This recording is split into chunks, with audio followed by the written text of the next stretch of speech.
Hello, good morning and a very warm welcome to this, the FEI World Cup Dressage here in Amsterdam, the Netherlands, part of the Western European League. The FEI World Cup is the most prestigious individual competition on the international dressage calendar, a truly global series that started in 1985 and covers 4 leagues across the world, including the Pacific, North American, Central European, and the Western European League. This is leg 8 of 11, and here you can see the start list for the Grand Prix. We have 16 combinations coming forward from 6 nations, some really big names in the dressage world. It is all to play for here at leg 8, with just a few more legs to go. The best 9 athlete and horse combinations from the Western European League will qualify for the final, which is being held in Omaha in the United States of America in April this year. The riders have had a few chances. As I said, this is leg 8. This is the standings from leg 7. Benjamin Vettel out in the lead with 65 points. Nanna Skodborg Merrald in second. Isabell in third. Ingrid in 4th with Tamar. Those 3 riders, Nanna, Isabell and Ingrid, are all here today, as well as Patrik, Dinja van Liere, Helen, Emmelie Scholtens and Lottie Fry. So it is all to play for. They're going to be looking at picking up some points. The winner of the freestyle tomorrow, they will collect 20 points. So it really is all to play for, and we are so excited to be bringing you all of the action here on FEI TV and Clip My Horse. As I said, a fabulous lineup of 16 horse and rider combinations coming forward, including horses and riders from the World Championships in Herning last summer, as well as some huge names in the dressage world, including past championship medalists and World Cup champions. You can see our judges are in place. We can introduce those judges to you. At E we have Marieke Sanders van Ganswinkel from the Netherlands. At H we have Suzanne Barrat from Denmark. At C, and our president of the grand jury today is Ulrich Neville from Germany. At M we have Martijn van der Heijden from the Netherlands. And at B we saw just a few moments ago Peter Storr from Great Britain.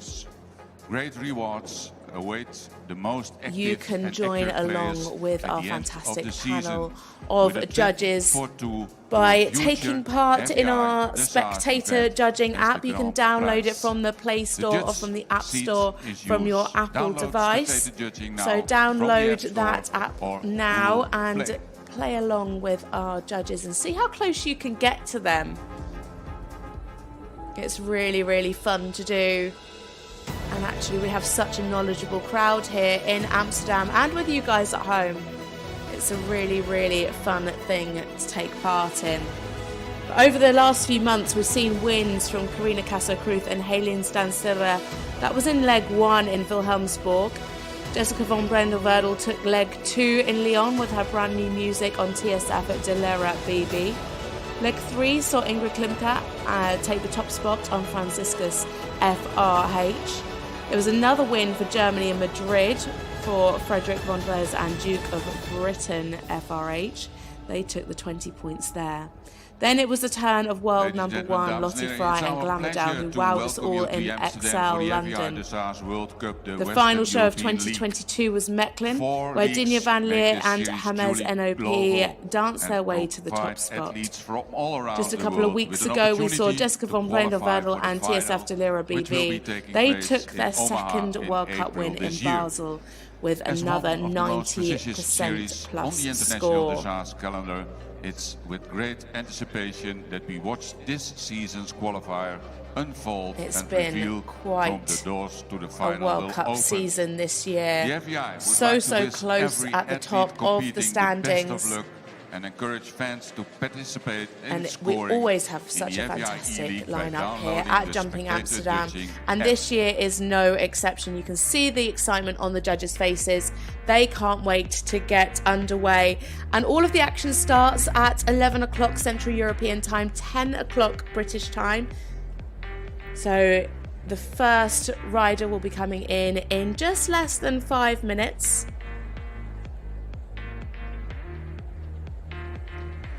We have the first 6 riders coming forward.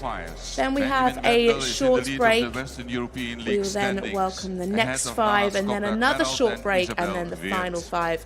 Isabell Werth will be our final rider in at 2:06 Central European time, 1:06 British time. So make sure you stay with us until the end. We have riders from the Netherlands, from Denmark, from Great Britain, from Belgium, from Germany and from Sweden. From the Netherlands, Mrs. Marieke Sanders van Gansenwinkel. En zullen we ze een applaus geven, dames en heren, onze juryleden. Some new rides for some top riders, like Charlotte Fry. She brings a new horse to Jumping Amsterdam. Just her 3rd international competition on that horse. So we just welcome the judges. Such a great atmosphere here at Jumping Amsterdam. Mr. Maarten van der Heijden, the Netherlands. There we have Martin van der Heijden from the Netherlands. He is our He judge at M. Our judge at B is Peter Storr. Mooi, zware taak voor onze Such a great show here, fantastic shopping as well. So if you can get down here, it's certainly worth the travel. Amsterdam.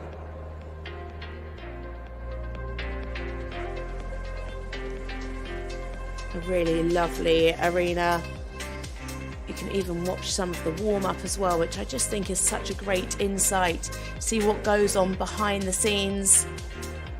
You can see the crowds are building.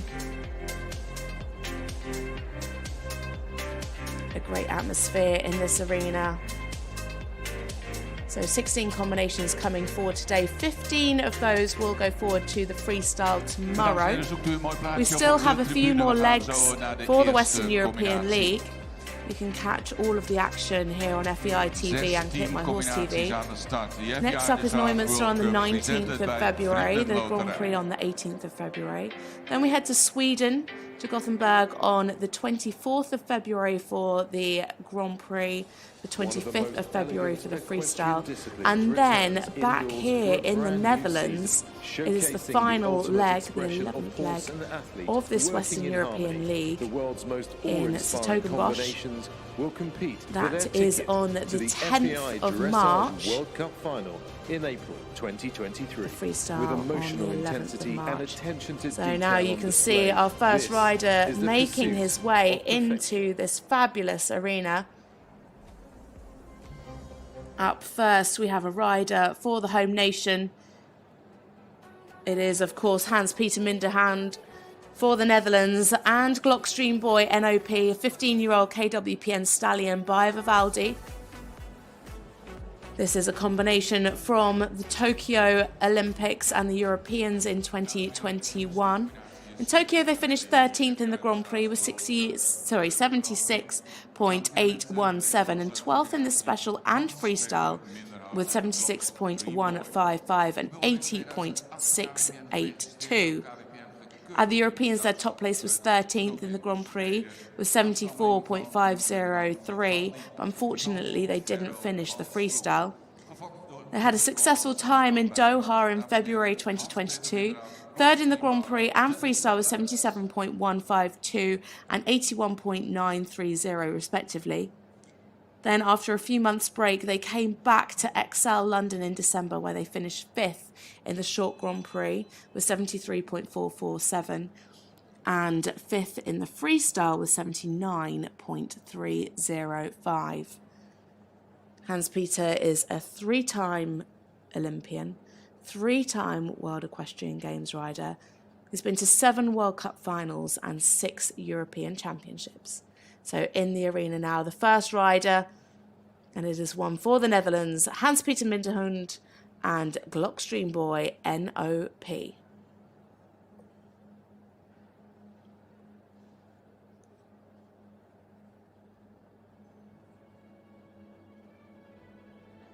Great to see this combination back in the arena after a little break this year. Of course, they didn't contend for the World Championships in Herning last year.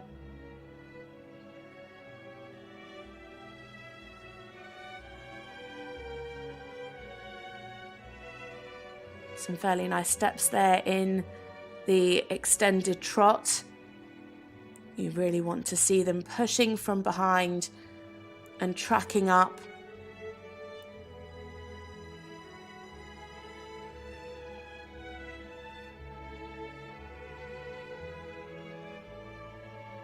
Some good crossing in the half passes, just getting a little bit deep in the contact. You could just see the pole dropping below the highest point there. So you'd like to see a little bit more self-carriage. This horse is so expressive. Not quite square there in front at sea. And again, just dropping the pole in the rein back.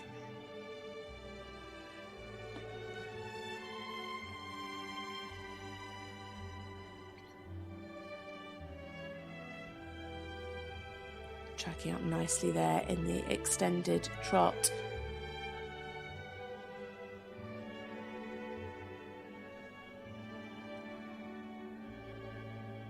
This horse wonderfully light in the passage work. Really want to see them bouncing along the arena. Lovely elevation.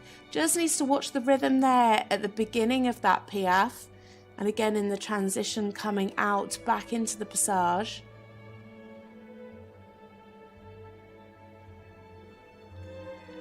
Better here in the contact, and that's, you can just see the pole coming up a bit more there.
So now they prepare to go into the 2-time tempi changes, really using that corner to set him up on that diagonal line.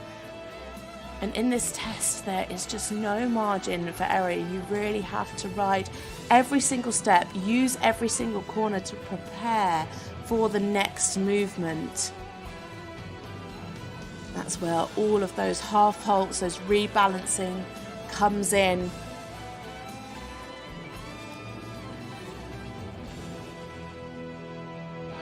Lovely steps there, could just have extended the frame a little bit more in that extended canter, I feel. So now coming down to the canter zigzag down the centre line.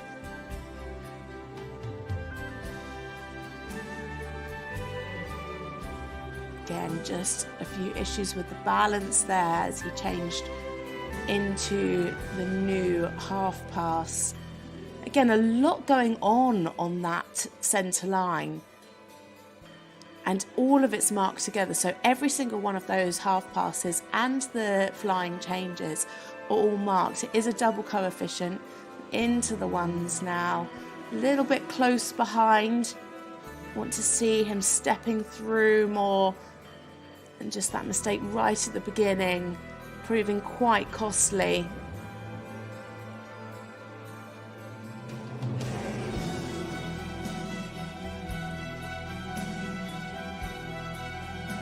Again, just stepping a little bit close behind in the preparation for that canter pirouette, but the canter pirouette really nicely executed, very well centred.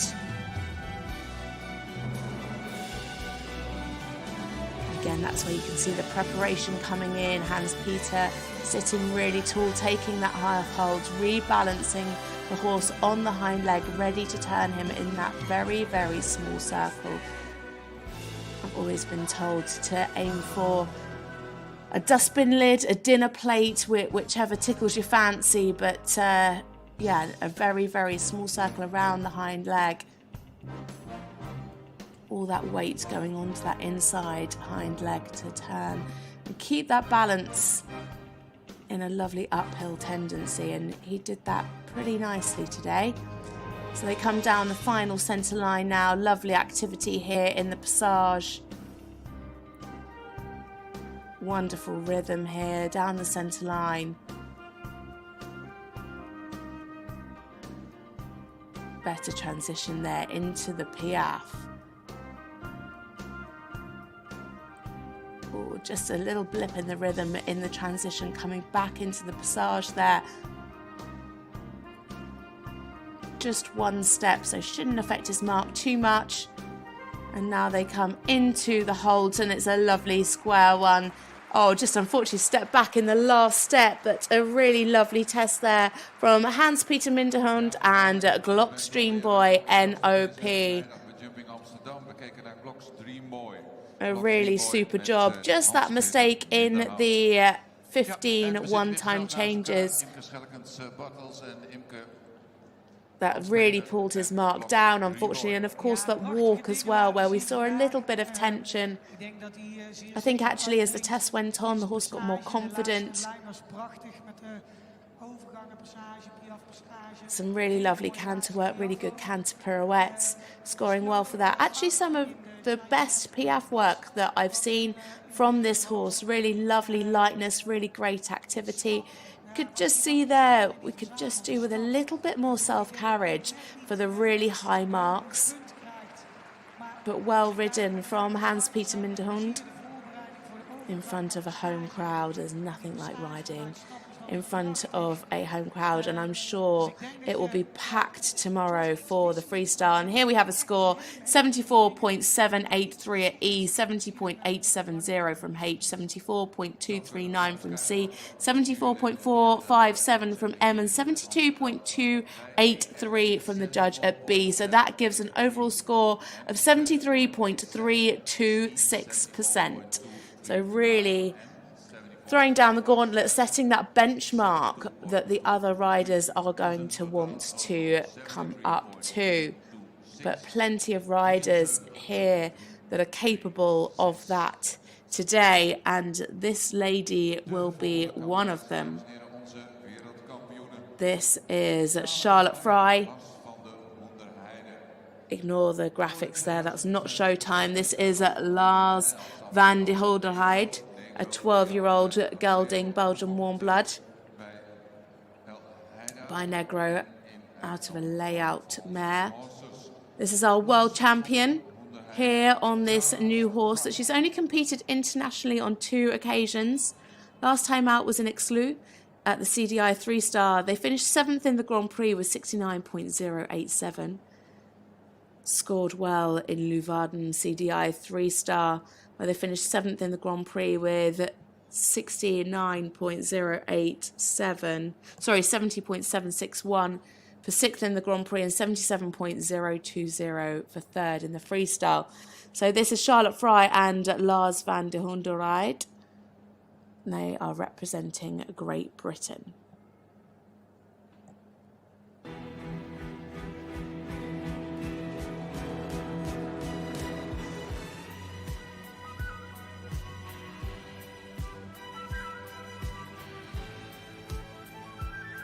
Not quite square there for the initial halt.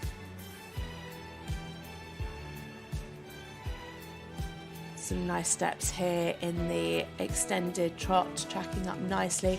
Actually got better as it went on.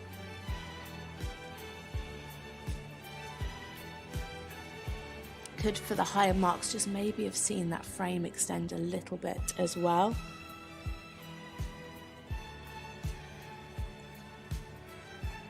Nice positioning there in the half pass.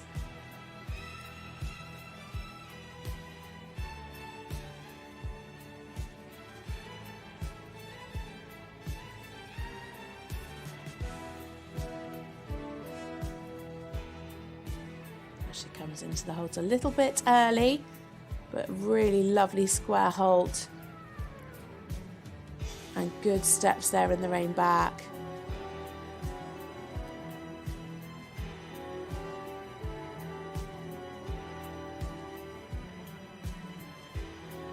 Better here in the extended trot as she comes into the Passage and the Piaffe Tour.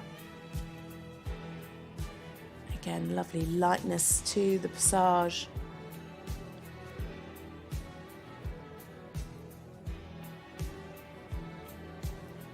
Lovely active Piaffe. Yeah, just a little bit flat halfway through, just a couple of steps, and you could just see Lottie reactivating the Piaffe and the horse really listening to her there and picking up very, very well.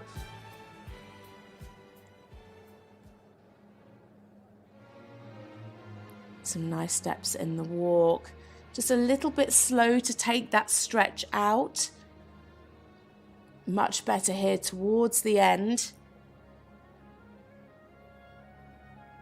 Good activity in the walk.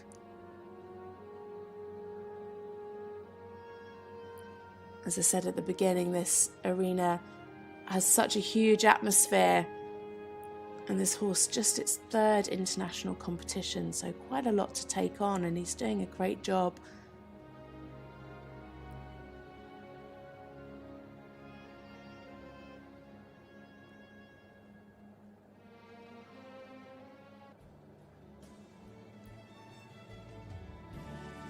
Back into the Piaffe.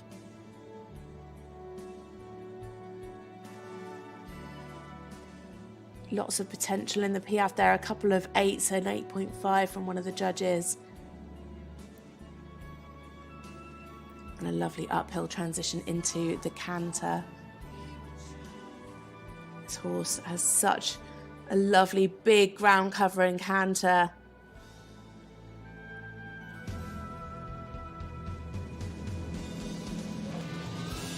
Into the 2s, and that's really when you can see how lovely an uphill this horse is. Huge changes, plenty of ground cover there, and you can really see the suspension in the canter work.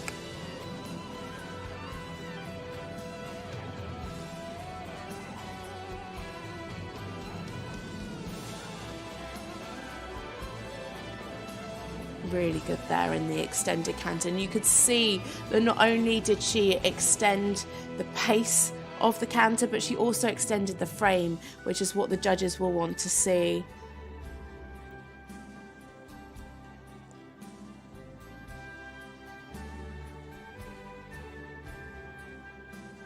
Again, a really hard movement for a horse with such a big canter. Plenty of ground cover there, and she kept the forwardness throughout the whole of that line.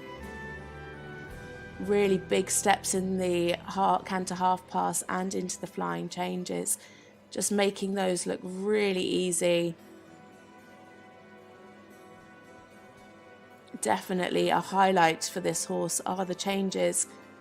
Those 1s performed really well. 8s across the board and an 8.5 from one of the judges.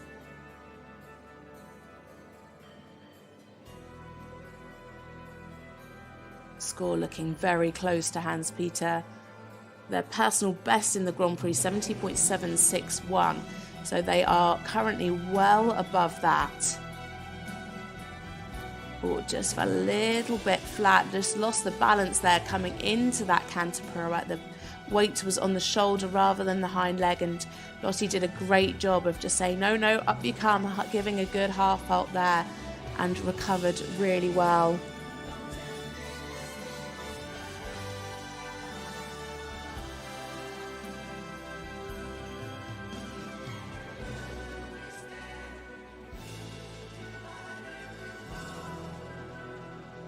So down the final centre line now for Lottie Fry.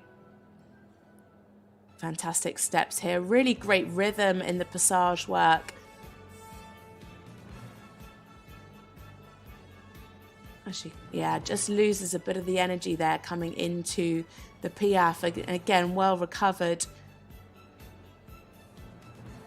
Just one step where he was thinking a little bit backward, and again, well recovered from Lottie to just say, no, come on, we need to carry on forward. And that's the thing. Although the Piaffe, we like to see it as on the spot as possible, it still is a forward movement. So we expect to see a little bit of travelling. We do not want to see the horses going backwards. But a fabulous job there from Lottie Frey. She is on Lars van de Honderide. A lovely horse. Great to see her with so many horses at this top level. Of course, she partnered the wonderful Glamourdale at the World Championships in Herning last year. Our double world champion.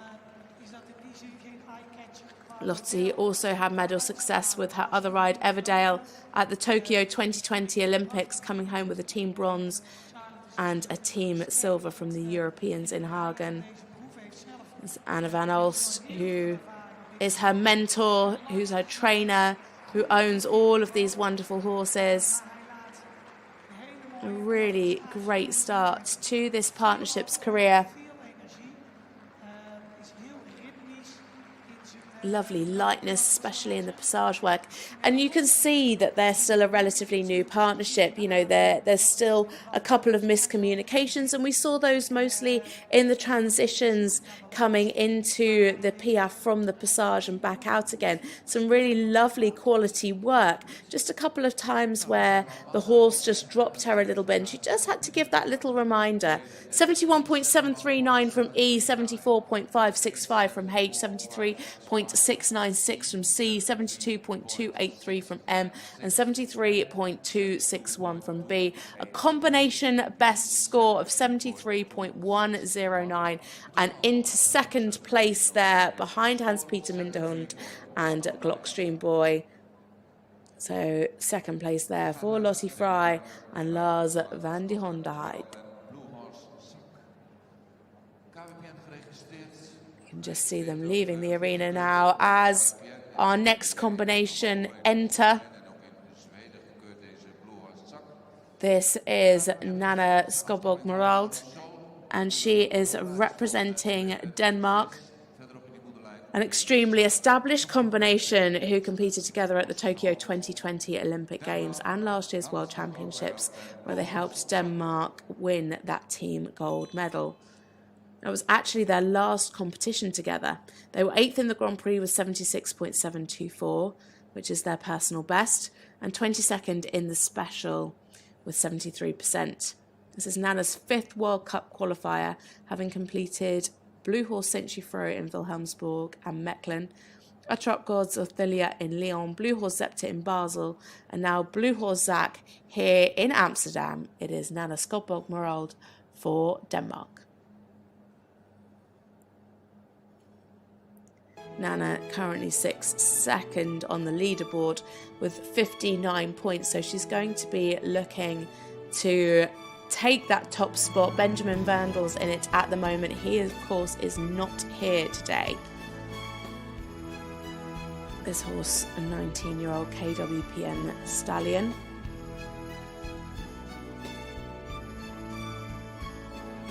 Lovely ground covering steps in the extended trot. This is a horse that just seems to get better with age.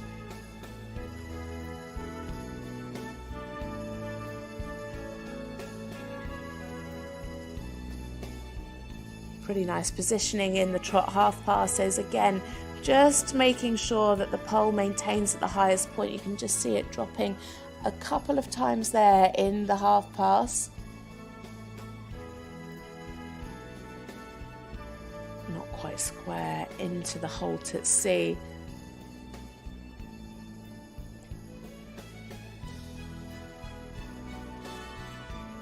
Back into the extended trot again.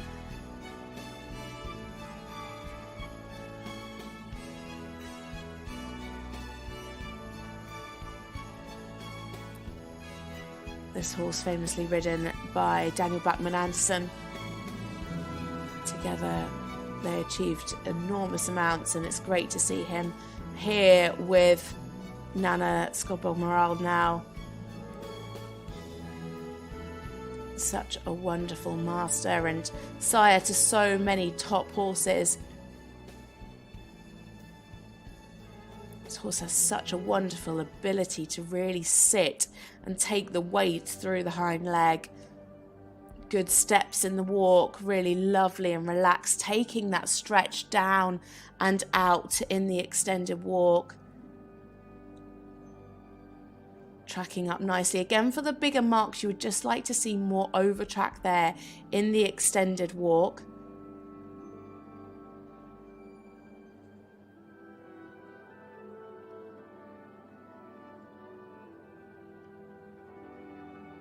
Good here in the collected walk. Really lovely walk rhythm. We see a lot of horses anticipate that passage transition. I think that's probably one of the most difficult transitions to achieve, actually.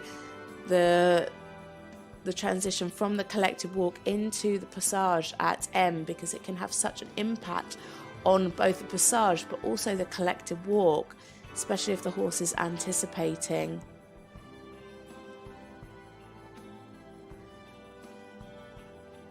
Well executed there, and a lovely transition up into the canter.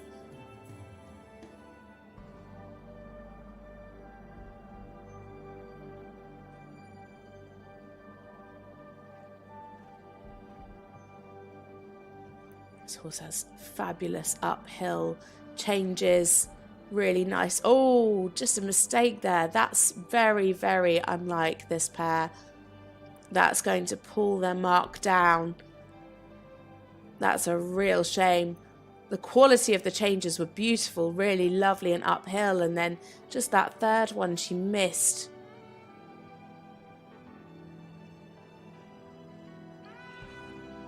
Great steps in the extended canter, maintaining that lovely uphill frame and just extending the frame as well beautifully in the extended canter. As she comes into the zigzag. Again, just having to watch there that the pole doesn't creep down.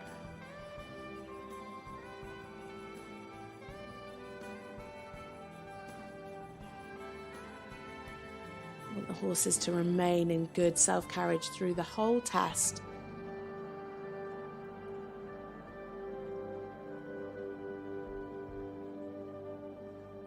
Yeah, much better. Again, so beautifully balanced in the flying changes. And again, this is where this horse really excels, the canter pirouettes. And, you know, you can just see how well that hind leg is working. How much he really, really sits and takes the weight through that inside hind leg. 4 8s. And a 7 for the flying change.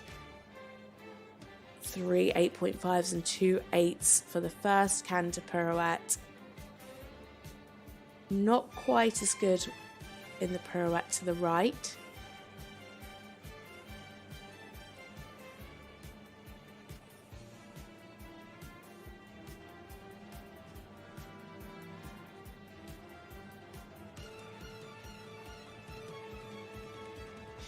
This horse still in his prime at 19 years old, still so supple, so soft over the back, which is just lovely to see. Really, really enjoying his work. Again, lovely lightness in the passage and the piaffe work.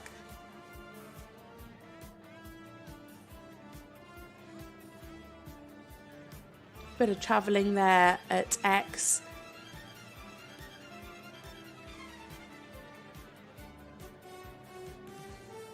As she comes into her final halt, just leaving that right hind leg out. But a fabulous job by Nanna Skodborg Merrald and Blue Horse Zach, such a legend of a stallion. A personal best score of 76.724. They're going to be fairly close to that today. Just that mistake in the 2-time changes, it cost them a lot actually. 2 4s, 2 5s. And funny enough, a 7 actually. So, you know, our judges aren't perfect. They don't pick up everything. The changes that were correct were really beautiful, and actually I think one of the standout movements for me were those one-time changes. Really, really beautifully soft, lovely positioning in all of the half-pass work. Just a couple of times we saw the pole dropping. Just like to see him in lovely self-carriage, like he is there in that extended trot. But there you can see how uphill he is, how able he is to really sit on that hind leg. Some lovely work in the Piaffe. And there in that line was the mistakes. That was after the mistake there. Beautiful straight on that diagonal line for those changes. And a very high scoring canter pirouette as well. So beautifully balanced. A really, really lovely test from this partnership. And I think that will be enough to go into the lead there for Nanna Skodborg Merrald and Blue Horzak for Denmark. There we have it, 75.652 from E, 75.109 from H, 76.739 from C, 77.065 from M, and 76.413 from B. So a convincing lead there of 76.196% into the lead. So now in the arena we have Laura Tomlinson and Falletin. This is a 13-year-old KWPN stallion by Vivaldi. This pair made their Grand Prix debut in 2021. Last year they really targeted the international shows together. Had a super trip to Hagen in May where they finished second in the Grand Prix with 72.72 and won the special on 73.62.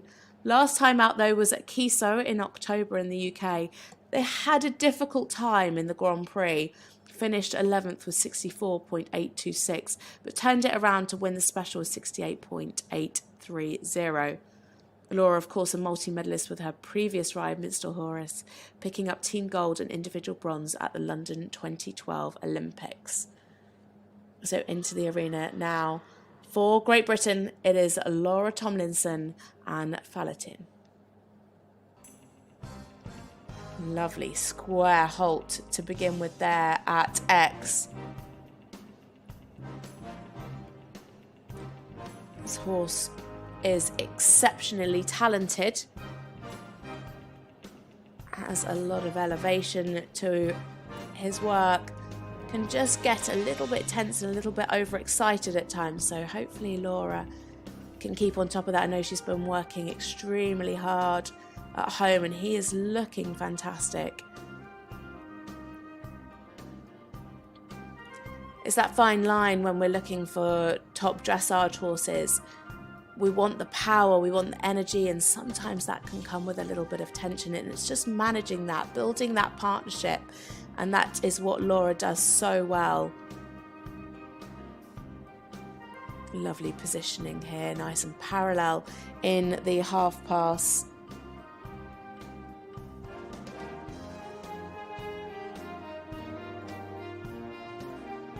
Laura and Falletin keeping it all together, just leaving that left hind leg out there in the halt, and maybe a little hurried in the rein back. Some really lovely diagonal pairs. Yeah, 3 6s and 2 5s for the halt rein back. Could do with a little bit more maybe in the extended trot to just track up a little more. But Laura's doing a great job of giving this horse confidence in this big atmosphere.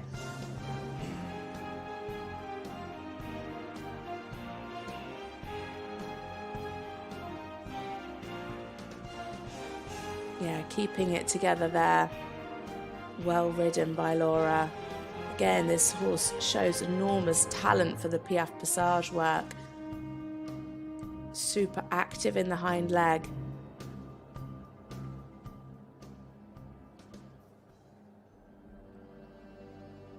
Lovely steps in the extended walk, over tracking beautifully. Just can see a little bit of tension through the body there towards the end of the extended trot. Again, well ridden by Laura, not putting too much pressure on him. Keeping that walk, keeping that over track in the collected walk.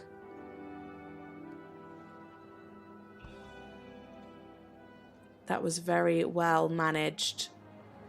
As a lot of the time when these hot horses come in, that's where the mistakes creep in the walk. She did a great job of just keeping him together. A little blip in the rhythm there in the piaffe.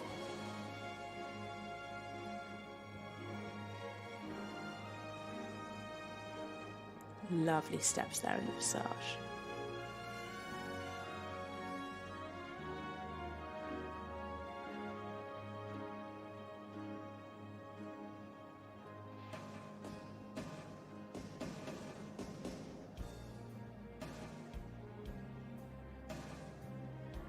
Again, enormous talent in the canter work. Big ground covering, flying changes. Managing to keep the pole up, a really good self-carriage.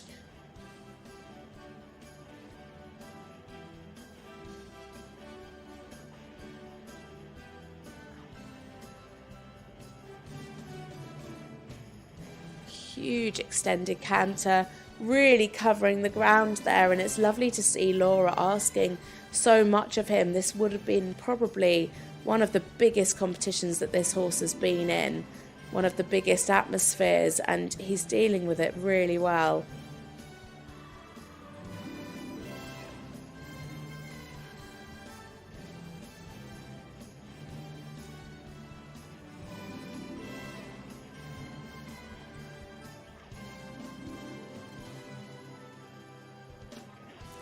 Into the ones now. 15 one-time changes on the diagonal line.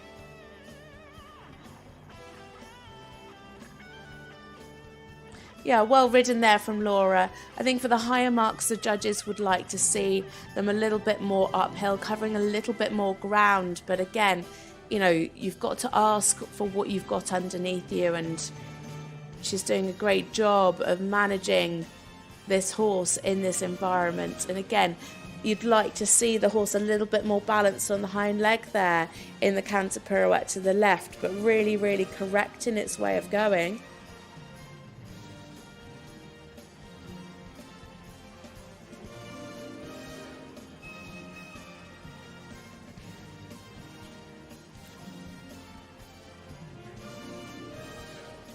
A little bit late there, back into the transition to the collected trot.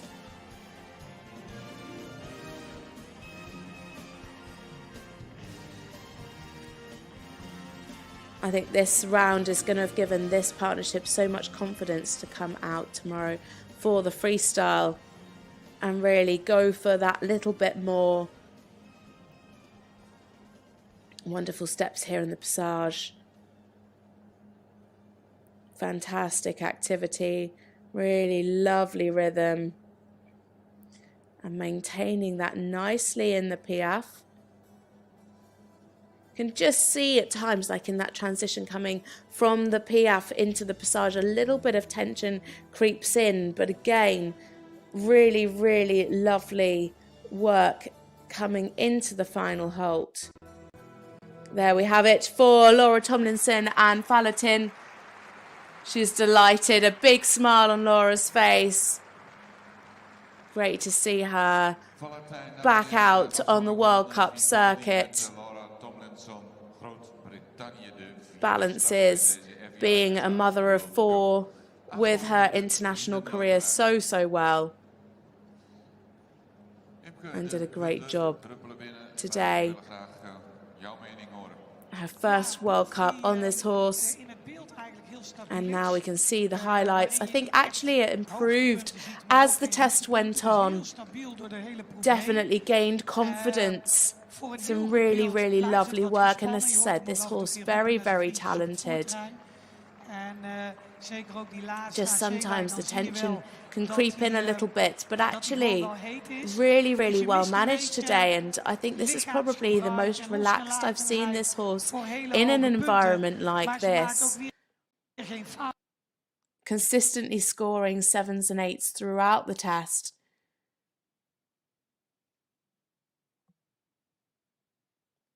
Just having a few issues with the feed.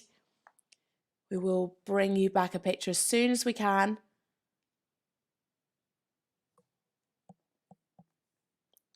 Just wait for the scores to be counted. 587, B71. A huge smile on Laura's face. She's absolutely delighted. As we bring you a score 68.804 at E, 69.674 from H. C gave 71.087, M 68.587, and B 71.087. So that gives a total score of 69.848, and into 4th place there for Laura Tomlinson and Valentin. So now we move on to our next rider, our 5th rider into the arena, and it's another one for the Netherlands. This time it is Emmelie Scholtens and Desperado, a 15-year-old KWPN stallion by Vivaldi. So great to see this combination back in the whiteboards. They came back in Wilhelmsburg after a break as Emmelie had some time out of the arena to have her baby girl in February last year. They're back on top form though, finishing 9th in the Grand Prix in Wilhelmsburg with 71.079%, going up to 5th in the freestyle with 79.990. They then headed to Mechlin, where they finished 5th in the Grand Prix with 74.326 and 2nd in the freestyle with 83.865, putting her 10th in the World Cup standings. So in the arena now for the Netherlands, it is Emmelie Scholtens and Desperado.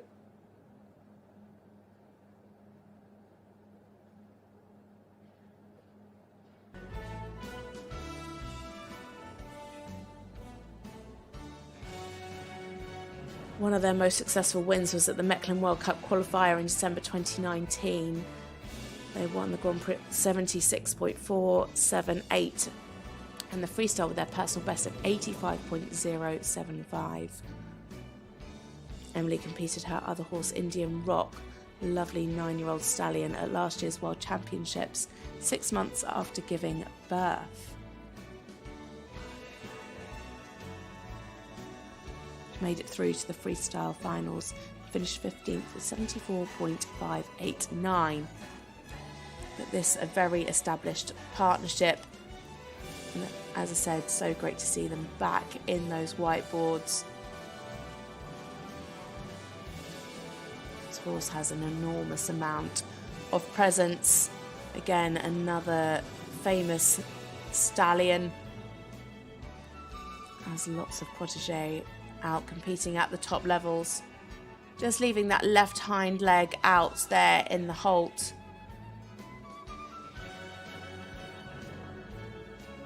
Some nice steps there in the rein back as she comes into the extended trot.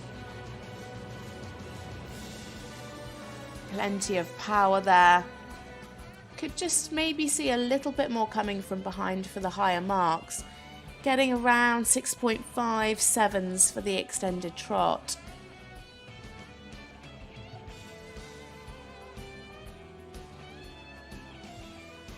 Nicely here into the passage. Good activity. Just needs to watch the rhythm, yeah. Just one step where he just snatched a little bit with that left hind leg. Want to see a nice consistent rhythm like here in the passage.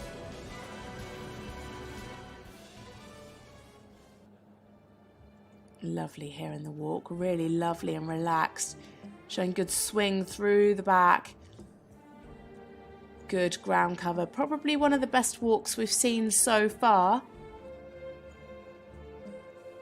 Lovely to see her being able to allow the horse to really take that stretch down and out. And And then as she picks up the rein, keeping that lovely forwardness, keeping the ground cover.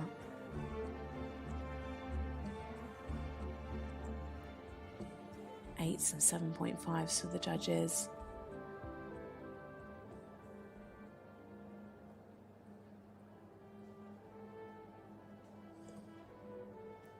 Currently sitting around 74%. Score you'll see on the screen will go up because she scored well in the walk work.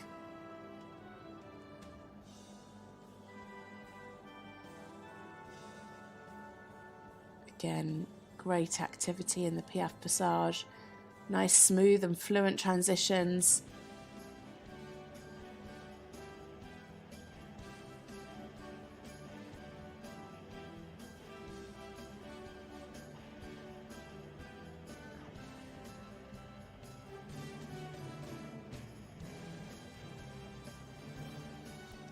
Enormous ground cover here in these flying changes.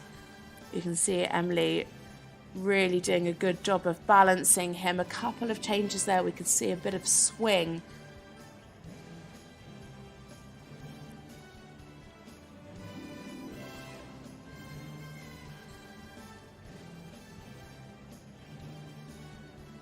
Enormous power in the extended canter. Huge ground cover. And again, scoring around the 7.5s, 8 for the extended canter. I think that would have been an 8, 8.5 if she'd have just been able to allow the frame out a little bit more. The frame didn't really change there in the extended canter.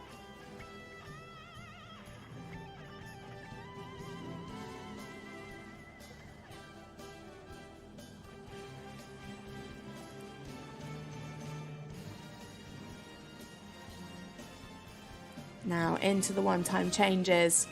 So she's going to be thinking about keeping the straightness here in these one-times.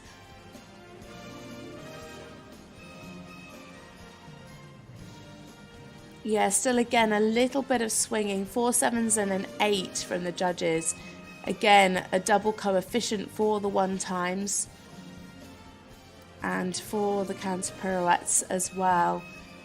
Doing a good job preparing as she comes into the canter pirouette, keeping that lovely uphill tendency.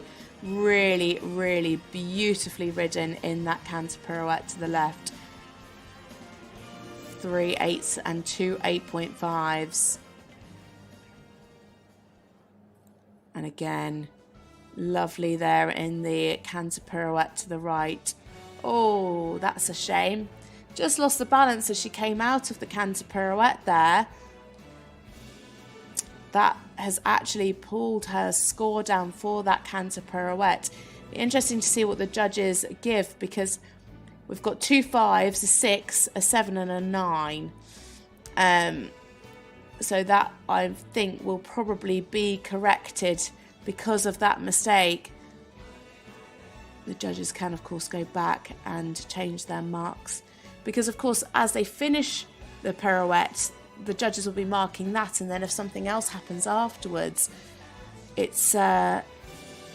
can be quite confusing. So they will go back and change that potentially.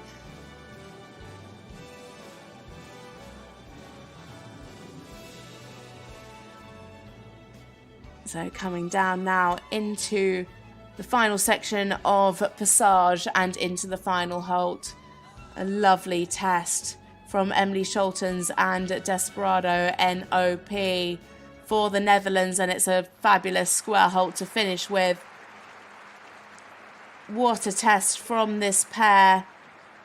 Such a shame about that mistake after the canter pirouette. That was probably one of the best canter pirouettes, or for one of the judges to give a 9. That score has been corrected from a 9 to a 7 for that little mistake. And so that's just how costly it can be. And of course, those pirouettes are a double coefficient as well. Some really, really spectacular work. Those canter pirouettes for sure were a highlight. Some really lovely passage work as well today. Some of the best walk work we've seen too, really lovely and relaxed. Beautifully balanced throughout the test. Is het halt houden achterwaarts gaan bij C. Waarvan je zou denken dat dat misschien een van de makkelijkste oefeningen zou zijn van de proef. Maar als je goed oplet, is dat voor heel veel paarden toch wel een moeilijk onderdeeltje tussen al die... But it's going to be a good one. Is it going to be enough to take the lead? So out in front at the moment we have Nanna Skodborg Merrald and Blue Horse Zach with a score of 76.196. In second place at the moment we have Peter Minderhoud on 73.326. Emmelie was averaging around 74. So let's see what she comes in with. That was the mistake that cost her so dearly after that stunning canter pirouette. So we just bring you the score now.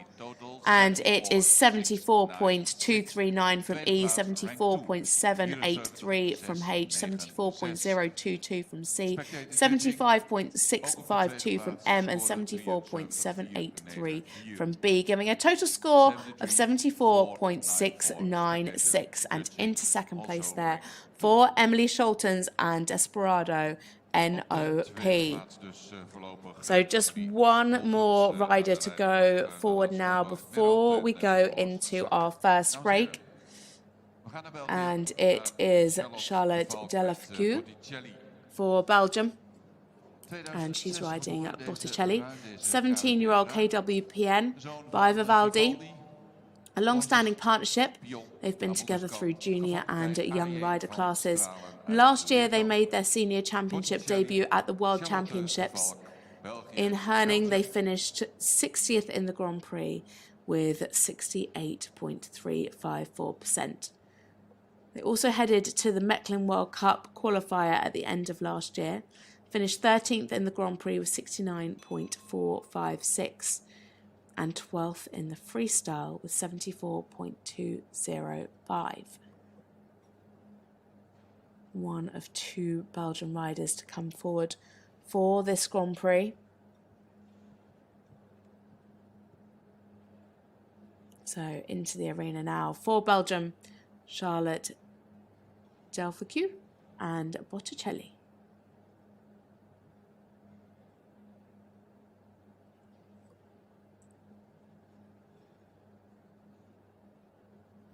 Lovely start. Very expressive horse.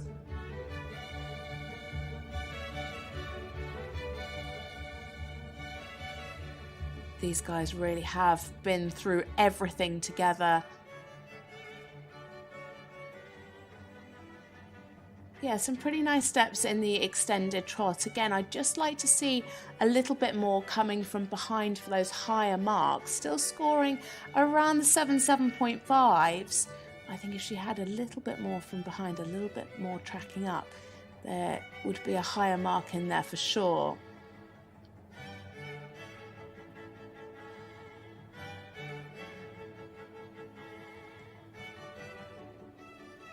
Good positioning in the half passes. Could maybe just again have a little bit more suppleness around the rider's inside leg.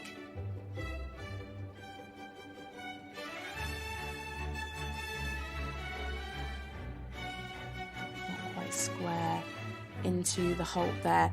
And again, I think that she just needed to keep the halt in mobility for a little bit longer. It's meant to be 3 seconds that you hold the halt for, and that's for all halts that are in mobility. So the halt at the beginning of the test, any halts in the middle of the test, and the halt at the end. Lovely activity here in the passage. Just needs to watch the rhythm there in that transition coming into Piaffe, but really well recovered from Charlotte.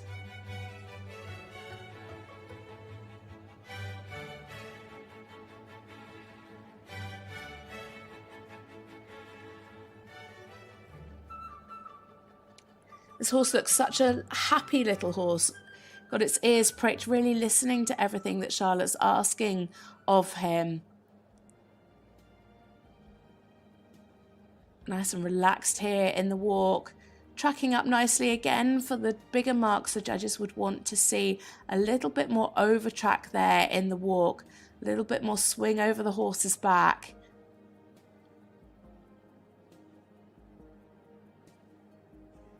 You can just see a little bit of tightness in the shoulder in the collected walk.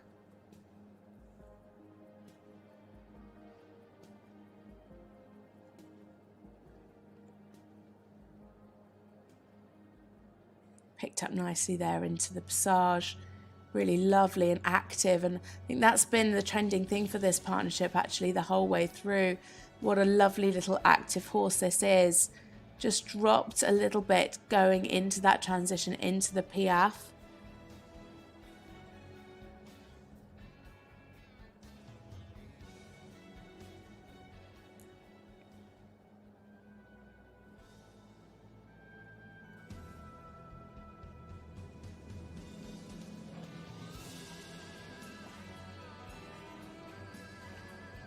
Now into the two-time changes, getting a little bit short there.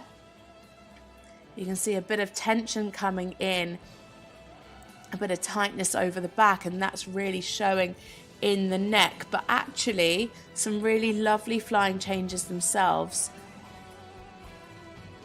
Just that tightness has meant that the judges haven't been able to reward the flying changes and the expression in those quite as highly as they might have liked to.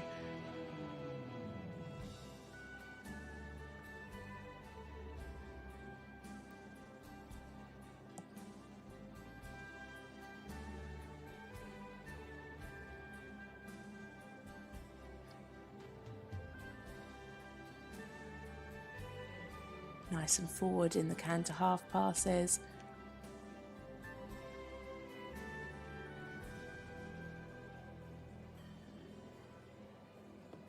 Very consistent, and again showing nice suppleness to the bend.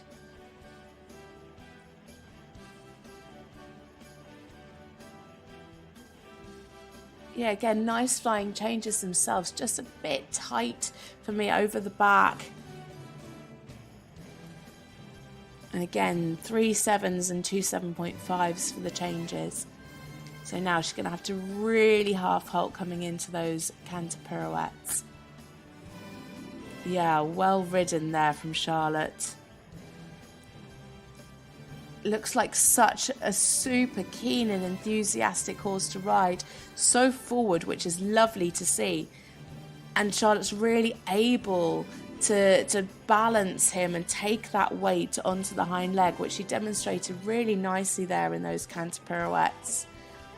And that can be quite a challenging thing to do when a horse is super keen and enthusiastic and wanting to go forward, to be able to take that half halt when you need it.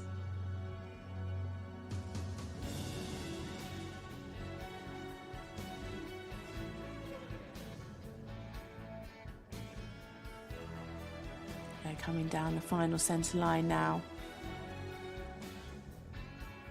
She's going to be wanting to keep that activity coming into the piaffe. That's where she's just had those small little blips. So half halt, half halt, half halt. That's better. Much better transitions this time. Good job and very well ridden from Charlotte Defalque. And a pretty square halt there to finish with for Belgium, riding Botticelli, Charlotte Defalque. A really good job. Charlotte, 28 years old, one of our youngest riders in the class today, but so much experience having coming up through junior and young rider classes with this horse. It's lovely when we see the horses and riders progressing together through the levels. Such great harmony. And I just loved how happy and enthusiastic this horse was. And sometimes that enthusiasm became a little bit too much. Just a little bit of tension over the back, I feel. just holding himself at times. And I think if she can work on just getting him a little bit softer, having a little bit more swing over the back, those scores will be even higher. But some really lovely work. I really enjoyed the canter pirouettes. I thought she did a great job of rebalancing him as she came down the centre line and asking him to come round in those canter pirouettes. The changes were really, really super. Again, that's where we could see a little bit of the tension creeping in. You can just see him holding himself a little bit in those changes. But that's the lovely canter pirouettes we see there now. Their personal best score, 71.326. They were trending around 70%. So let's see what they can achieve today. It is 70.761 from E, 69.565 from H, 70.109 from C, 71.304 from M, and 70.978 from B, giving a total score of 70.543% and into 5th place there for Charlotte, Delvecchio and Botticelli. So we just go into a break now. So make sure you join us back for the next horse and rider combination coming in at 11:24. But here are the current standings. Nanna Skodborg Merrald and Blue Horse Zach out in the lead, 76.196 for Denmark. Emmelie Scholtens for the Netherlands in second, 74.696. Peter Minderhoud in third, 73.326. Charlotte Frey, 73.109. Charlotte Delvecchio, who we just saw there, on 70.543. And Laura Tomlinson in sixth, with Valentin of Great Britain, 69.848. We still have plenty more to bring you. The upcoming competitors are Marieke van der Putten, Larissa Pauluis, Daniel Bachmann Andersen, Andreas Helgstrand and Kirsten Brouwer. So make sure you join us back 11:24. Grab a cup of tea and join us back in the arena in just a few minutes' time.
Sound of the river, you stop and you hold everything. A band is blowing Dixie, double fall time. You feel alright when you hear the music ring.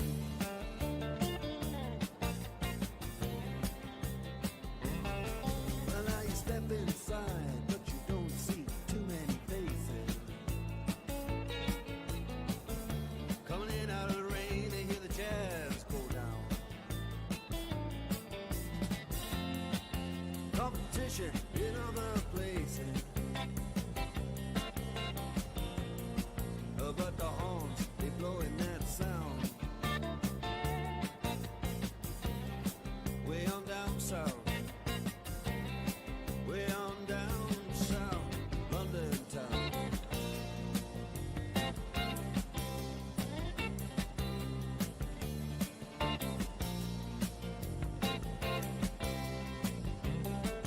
Check out Guitar George, he knows all the chords. But it's strictly rhythm, he doesn't wanna make it cry or sing. If then an old guitar is all he can afford, when he gets up under the lights to play his thing.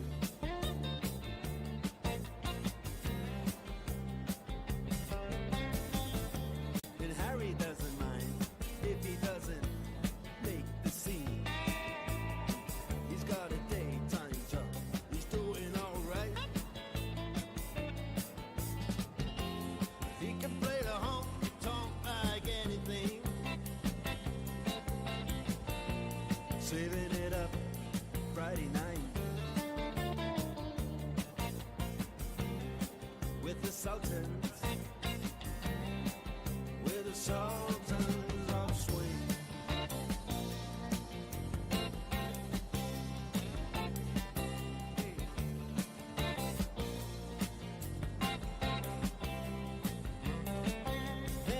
Young boys, they're fooling around in the corner, drunk and dressed in their best brown baggies in their platform soles. They don't give a damn about any trumpet playing band. It ain't what they call rock and roll. And the Sultans, yeah, the Sultans that play Creole. Creole.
Welcome back to part 2 of this FEI Dressage World Cup here in Amsterdam.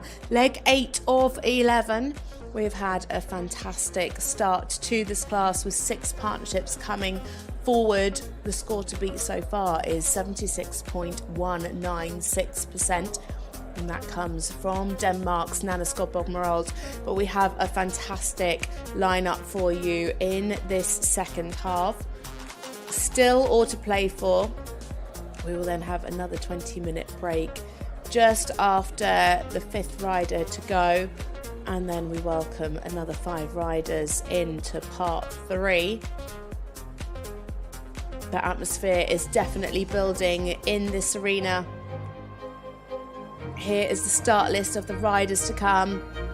You can see there Daniel Bachmann Andersen, 9th to go, Andreas Helgstrand and the lovely Queen's Park Wendy, the youngest horse in the class, Helen Langehanenberg and Ingrid Klimke for Germany, and Dinja van Liere, surely one of the home favourites in 14th. Patrik Kittel, 15th to go with his World Championship ride, touchdown for Sweden, and last to go Isabell Werth and Emmelie. So we have Marieke van der Putten next into the arena with Tomlinson's Titanium RS2. But these are the scores to beat. We have Nanna Skodborg Merrald, as I said, out in front with Blue Horse Zach, 76.196. Emmelie Scholtens in second place, 74.696. And Peter Minderhoud and Glockstream Boy for the Netherlands, 73.326. That's the top 3. So to get onto the podium, these horses and riders are going to have to beat 73.326. But into the arena now, we have another partnership from the Netherlands. It is Marieke van der Putten and Tomlinson's Titanium RS2, an 11-year-old Danish warm blood by Totalis. This combination are still relatively new to this level. However, they've already enjoyed enormous success. Competed at last year's World Championships, finishing 31st in the Grand Prix with 71.118. They have gone on to compete in Stuttgart, finishing 8th in the Grand Prix with 72.239, 11th in the freestyle with 77.690. They then headed to Mechelen, where they won the Grand Prix with 75.978 and finished 4th in the freestyle with their personal best score of 81.355. Currently sitting 22nd in the Western European League standings with 20 points, so we'll be looking to pick up some more of those this weekend. Into the arena now, Marieke van der Putten and Tomlinson's Titanium RS2 for the Netherlands. Fabulous square halt to start with, really beautifully balanced coming down the centre line there.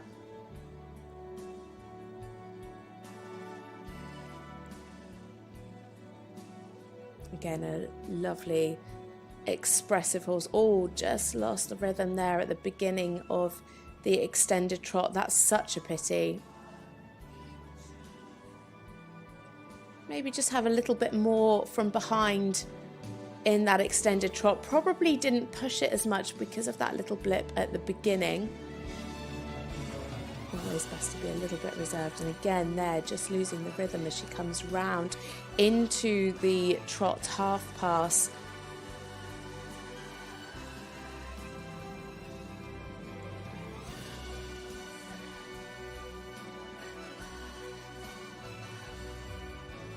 Much better there in the half pass to the left, maintaining that rhythm much better. Could maybe see a little bit more suppleness. 7.5, so all of the judges in the half pass to the left.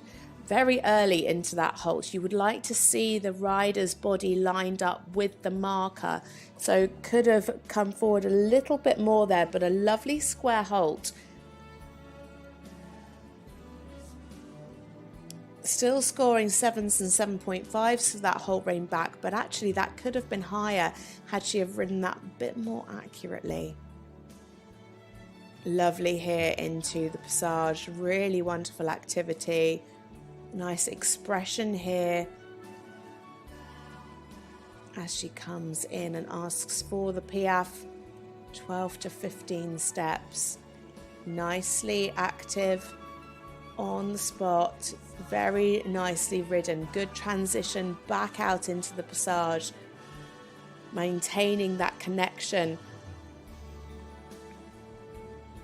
8s across the board from the judges for the transitions there.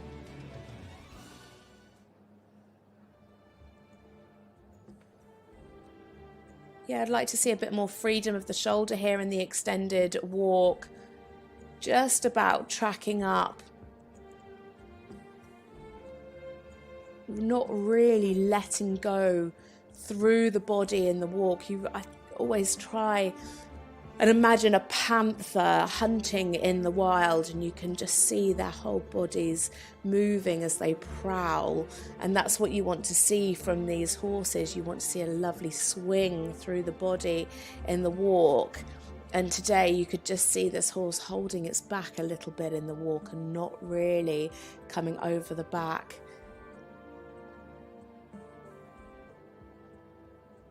Lovely transition back into the passage. And again, nice fluency into the piaffe.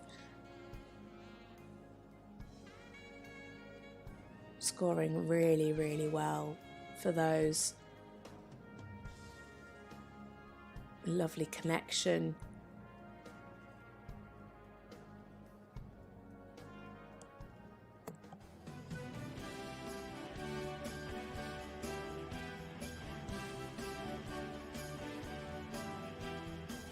As I said, they won the Grand Prix in Mechlin with 75.978. That is their personal best score. Of course, they had those couple of blips at the beginning with the rhythm in the trot, so that's pulled them down. And again, another mistake there in the 2-time changes. They were looking really good. But now 4s and a 5 across the board there from the judges. That's going to be very expensive. Yeah, you can see jumping from 74 down to 72.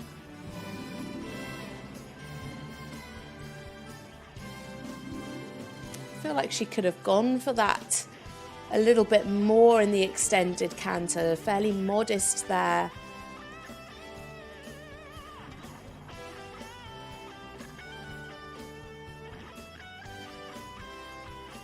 Really nicely balanced here in the canter zigzag. Just at times the pole dropping in those changes.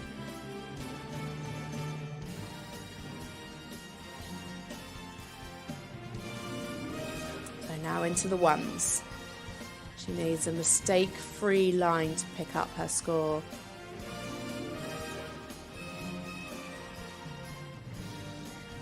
Yeah, some fairly nice changes there, quite condensed. I'd like to see them a little bit more forward, a little bit more open and covering the ground in a lovely uphill frame. Still nice and correct, 2 7.5s and 3 7s for the 1s, but I think there's a higher score in there.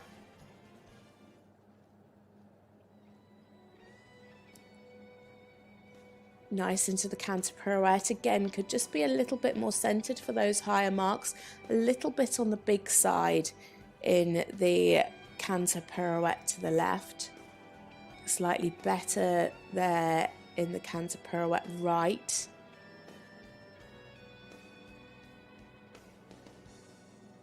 Better balance in the center in the second canter pirouette.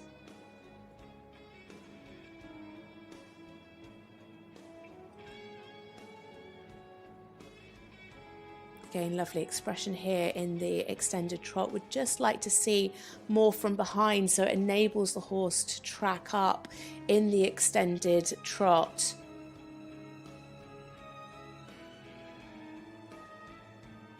This is where he comes into his own. This is where he picks up those 8s and those 8.5s. Wonderful activity in the passage and super transition into the piaffe.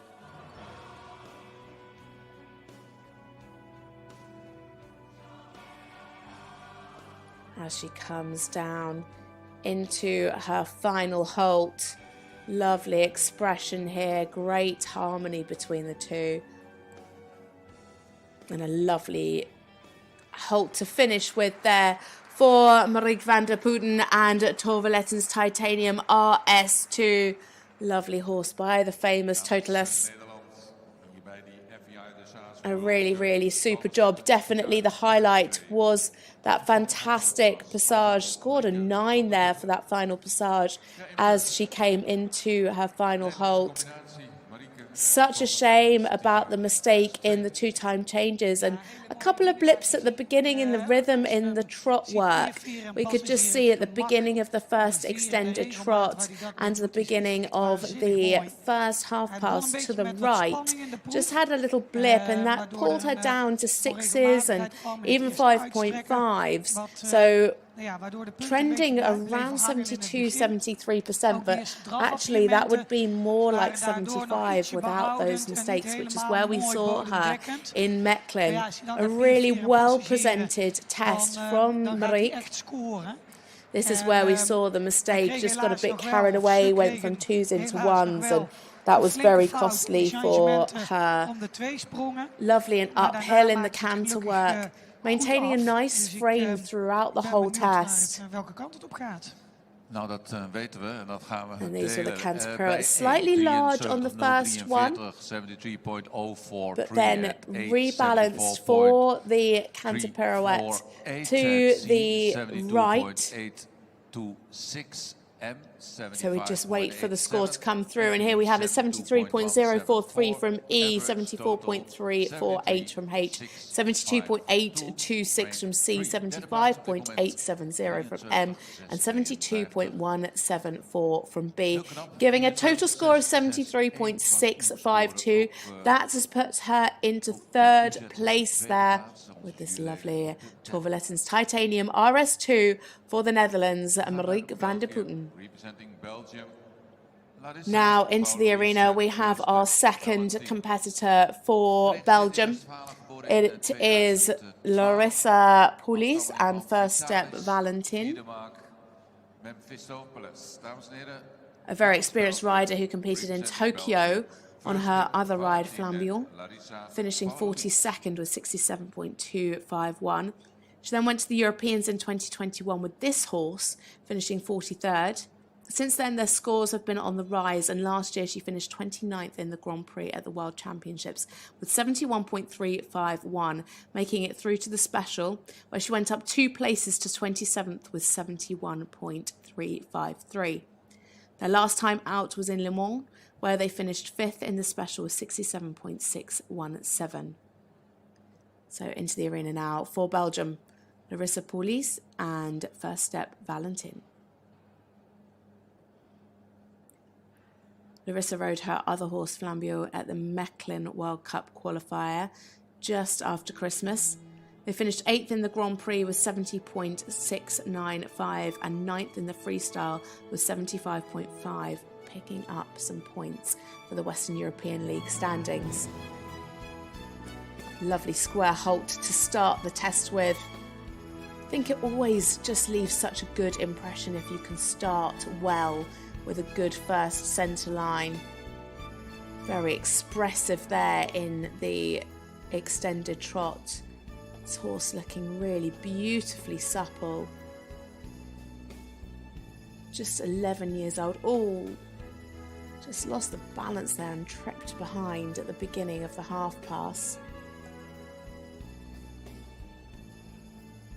I think when these horses have so much expression, it can be hard to contain it and maintain that connection.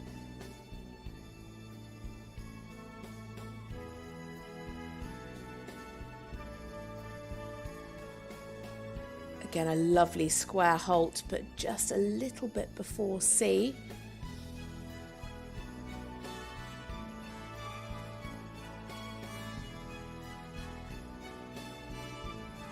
Tracking up nicely in the extended trot.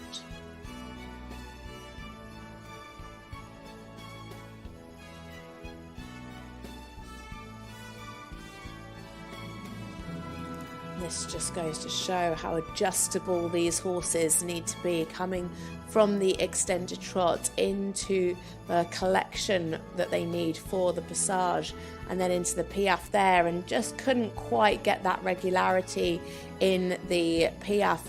I think the passage is just a little bit too open, a little bit too forward, actually, a bit more like a collected trot. I think if she can connect that together, balance it better, then she would have got a bit of a better piaffe as well. Lovely here in the extended walk, really lovely big over tracking steps, great relaxation. This horse really able to take that stretch down and out. Just needs to watch the rhythm. Like to see a bit more freedom in the shoulder here in the collected walk. You can see it just looks a little bit stilted in the collected walk there.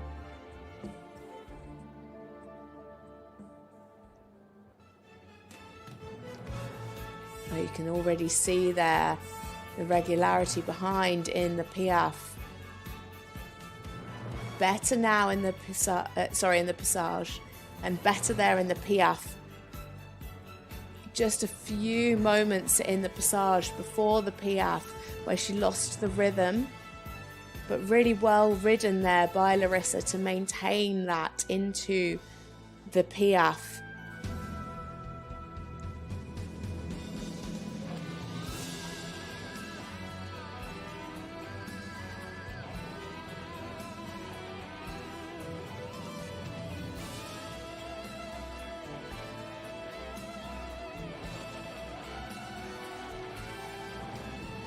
Lovely and forward there into the two-time changes.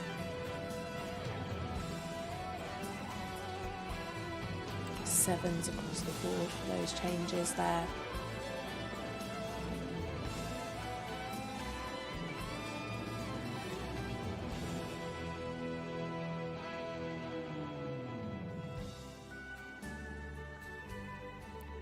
Again, some good ground cover in the extended canter. I would have just liked to have seen better preparation coming back to K. The flying change was a little bit early. Just looks like he's got away a little bit from her in this canter.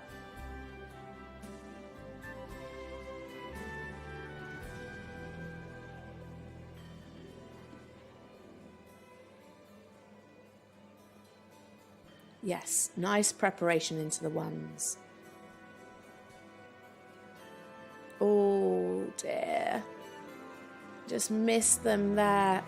That's going to be quite expensive. 4 4s and a 5.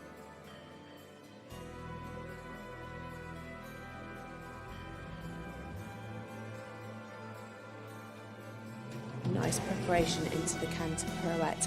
You could really see her there, half halting, putting that weight through the inside hind leg, ready for the canter pirouette. Gave her a nice, neat, centred canter pirouette there to the left.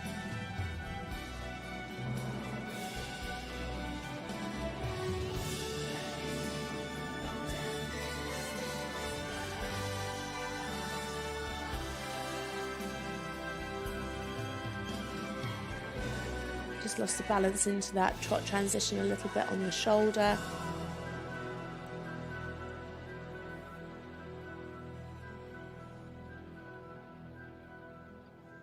Now she needs to think about half halting as she comes down the centre line, keeping that regular rhythm in the passage. It's got so much activity in the hind leg.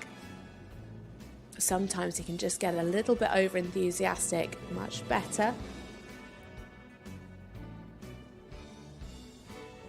Yeah, again, not 100% in the best rhythm. Just needs to be more consistent in that work. You can see a little bit of swinging there as he comes down into the final halt there. That was Larissa Pauluis and First Step Valentin for Belgium. What a lovely horse. So much talent, lots and lots of expression. Just a few mistakes in there today. Just a mistake we saw in the one-time changes, which was such a shame. And of course, we just saw the horse needing to be a little bit more regular in the passage. And actually, you could see the progression through the test, because at the beginning, the passage was a little bit too active, a little bit more like a collected trot than a passage. And then that passage down the final centre line, she had so much better balance on the hind leg. Just at times, the regularity of the rhythm was a little bit off, but just a couple of steps. And, you know, this horse, just 11 years old, as he gets stronger, that's going to get better. That was a little mistake that we saw in the one-time changes. Such a real keen, enthusiastic horse, and really you can see the horse wanting to do his best for the rider. And I think these are going to come on and be a really, really strong partnership to watch out for. So we just wait whilst we collect those scores before we can bring them to you. And I think tomorrow they're going to go into the freestyle with so much more confidence. 68.370 from E, 67.174 from H, 69.130 from C, 70.652 from M, and 68.696 from B. A total score of 68.804. And into 8th place there for Larissa Pauluis and First Step Valentin for Belgium. So our second rider in this part 2 is Daniel Bachmann Andersen. He rides Zippo MI, an 11-year-old Danish warm blood by Blue Horse Zach out of Blue Horse Don Choufreau. Very, very well-bred horse. A new combination at Grand Prix last year and already incredibly successful, having never been placed outside the top 8 and never scored below 71%. In July, they scored their personal best in the Grand Prix for second place in Falsterbro CDIO 4-star with a huge 75.043 and took the win in the special with 73.723. They made their freestyle debut together on home ground at the Wilhelmsborg World Cup qualifier, finishing on the podium with third place with 81.330. Not a bad start. They finished 4th in the short Grand Prix with 74.079. Daniel, of course, was part of the gold medal winning team at the World Championships last summer, riding Marshall Bell and placing in the top 10 on all 3 days at the championships with 83.464 in the freestyle. So in the arena now for Denmark, Daniel Bachmann Andersen and Zippo MI.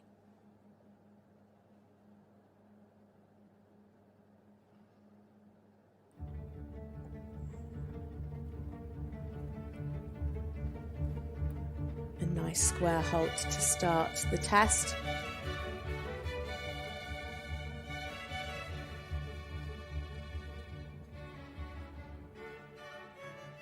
It's lovely to see in this class. We've had Blue Horse Zach earlier, which is the sire of this horse. Blue Horse Zach is currently in the lead. And of course, Daniel was one of Blue Horse Zach's rider. Took him to many championships. Ooh, a little spook there around the corner before they started the half past. Very well recovered from Daniel. Although Daniel's only 33 years old, he has so much experience under his belt.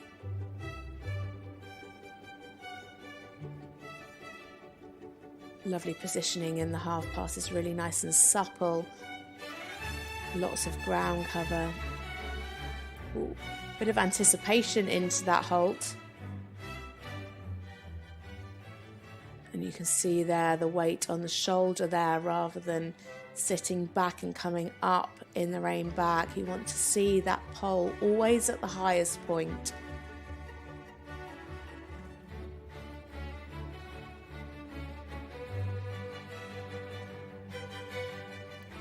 Some good steps in the extended trot and lovely transition there into the passage directly from the extended trot. This horse has such a lovely lightness about him.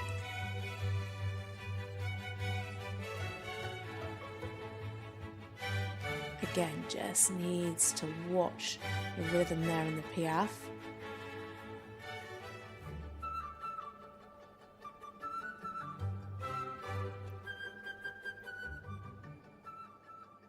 as he comes into the wall.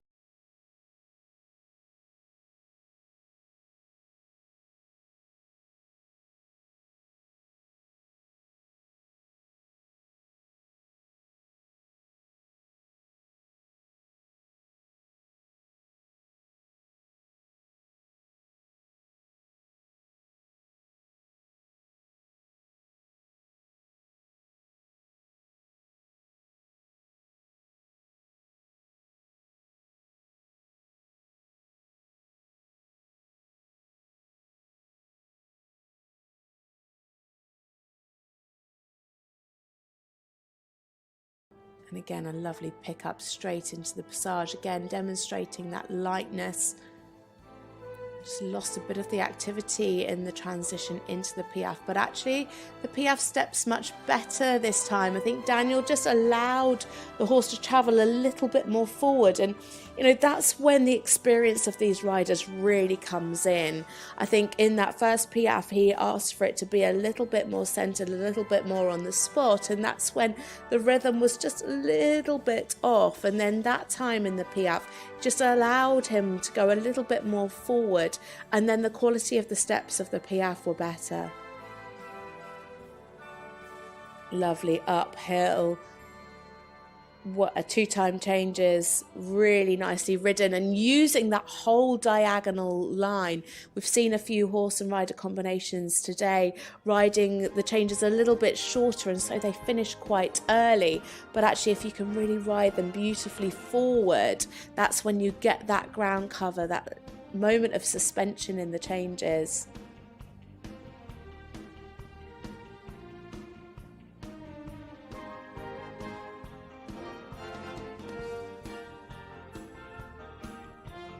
Nicely balanced here, going into the canter zigzag down the centre line.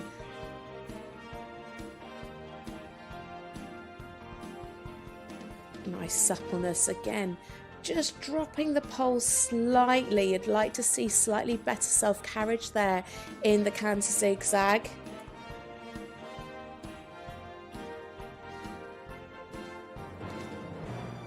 And again here in the ones. But we've got to remember this horse just 11 years old. So as he builds strength, I said at the beginning, you know, they've only just made it to Grand Prix last year. So Daniel's still finding out about the horse. The horse is still building strength in the Grand Prix work. Lovely in the canter pirouette. And again, that's just a movement that's going to get better as he can bring it more centered. Yeah, good. Better in the second half. He was able to take that canter pirouette a little bit tighter in the second half. And again, good tactical riding from Daniel there. And this is the thing, you know, these riders, they want to go in and they want to do their best performance on the day with the horse that they've got. But also, they're continuously thinking of the future and how they can give these horses confidence to build on in the future for their next test.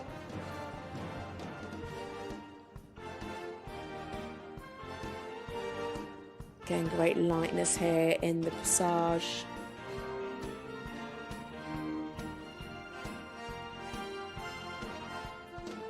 Much better in the transition into piaffe, and again, really well ridden there. He could tell that Zippo just wanted to go a little bit forward. He allowed him then one step forward in the piaffe and then rebalanced him again. Very well ridden, and into a square halt to finish for Daniel Bachmann Andersen and Zippo MI for Denmark. Combination best score of 75.043. They were trending around 74%, so going to be very, very close to that today. And a pretty mistake-free test, nice and consistent throughout. And you can see lots of 7s, lots of 7.5s and tons of 8s on the score sheet. It was just the walk that pulled them down a little bit, especially the collected walk, where you could just see a little bit of tightness in the shoulder. But beautiful trot half passes, especially the half pass to the left at the beginning of the test. But as I said, really tactfully ridden by Daniel. He was really listening to the horse that he had underneath him. Beautiful two-time changes. The one-time changes were a little bit tighter, and I think he will go away and work on those, on getting them more forward. He rode the two times beautifully, and again here in the canter pirouettes, nice and centered. Daniel's so good at really getting the balance just right for these horses to be able to perform at their best. So we can know that Daniel's teammate Nanna Skodborg Merrald, she's out in the lead at the moment with 76.196, but Daniel has gone into third, 74.565 from E, 73.261 from H, 73.804 from C, 75 from the judge at M, and 76.413 from the judge at B, giving an overall total score of 74.609. Deens geregistreerd, geboren in 2014. So into the arena now, we have another rider for Denmark. It is Andreas Helgstrand, and he rides Queen's Park Wendy, a 9-year-old Danish warm blood mare by Suzanne II out of Blue Horse Soprano. This is the youngest horse in the class. They made their Grand Prix debut in May last year and have never been out of the top 2. They came up through the young horse classes, where the super mare picked up a bronze medal as a 5-year-old at the World Breeding Championships in Ermelo. Last time out was Wilhelmsborg CDI 3-star, where they won the Grand Prix with 71.804% and finished second in the special with 73.085. They haven't yet competed in anything above a CDI 3-star. Andreas, however, already has some points from competing his other ride, Jovian, in Wilhelmsborg, finishing 4th in the freestyle. So into the arena now for Denmark, Andreas Helgstrand and Queen's Park Wendy.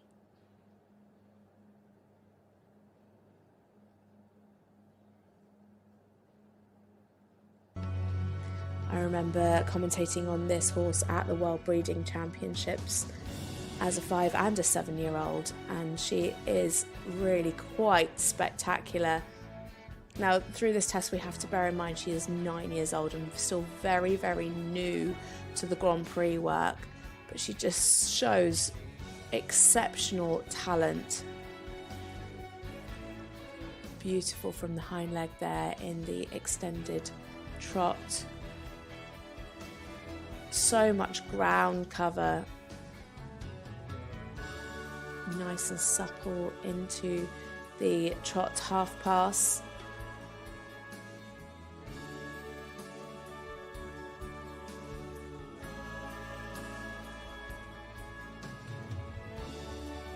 Great positioning there, lovely crossing, really able to use the diagonal line. Again, a little bit early into the halt.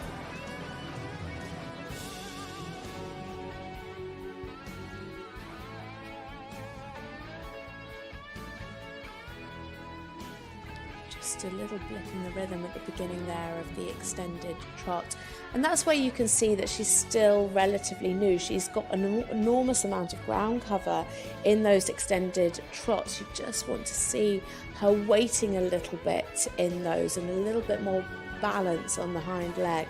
But what a passage.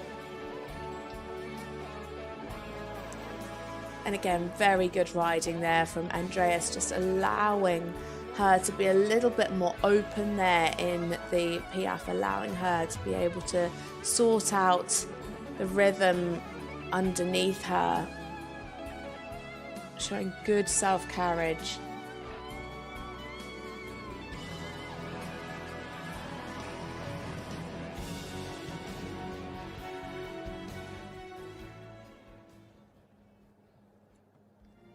Beautiful overtrack in the walk. Really nice and relaxed. And it is really quite astonishing. You know, this horse really hasn't had much experience at this level. And she's coming into this big atmosphere in this indoor show. Bit of tension here. Just needs to watch the rhythm here in the collected walk. Good transition back up into the passage. Great rhythm there in the passage. Really lovely lift. And you can see there how open Andreas has his hands in the piaffe, really allowing her to go forward there and to be in beautiful self-carriage. And, you know, you don't want to be asking too much of these horses at this young age in those movements. And Andreas doing a really, really nice job of just giving this mare confidence.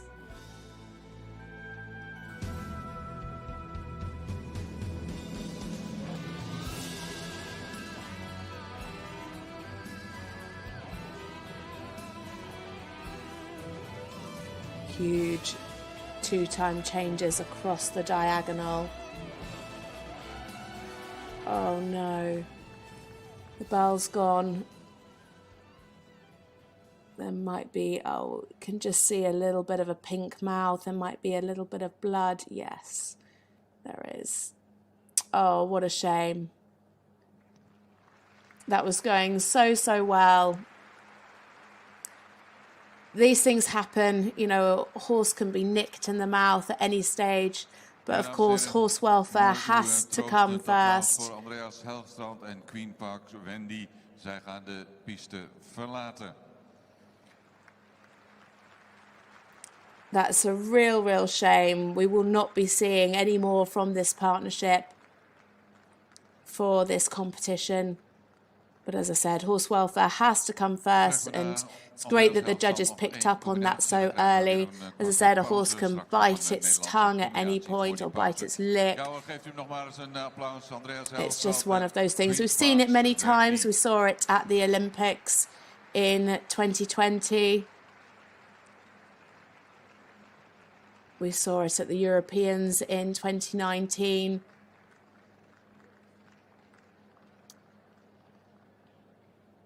And just a real shame for Andreas Helgstrand there and Queen's Park Wendy.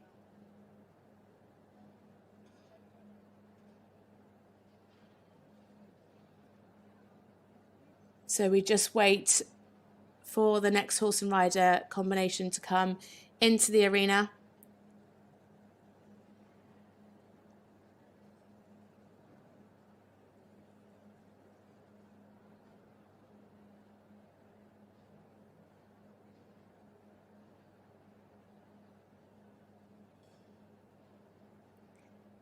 Make sure you download the Spectator Judging app and you can take part in judging along with these horses and riders and see how close you are to our expert panel of judges. You can download it on the App Store or on the Play Store on your Android phone, and you can be in with a chance of winning some prizes as well. In the lead of the Western European League. So next up is another rider for the Netherlands. Isabell Werth. It is Kirsten Brouwer. She rides Foundation, a 13-year-old stallion, KWPN by United out of a Jazz mare. It's a fairly new combination to Grand Prix, having started in May 2022. They've been hugely successful so far, having never been placed outside of the top 8. They competed a few weeks ago at their first World Cup qualifier in Mechlin. They were 7th in the Grand Prix with 71.891 and 6th in the freestyle with 76.980. Scored their personal bests in Falsterbro CDIO 4-Star Nations Cup, coming 4th in the Grand Prix with 72.978 and 4th in the freestyle with 77.845.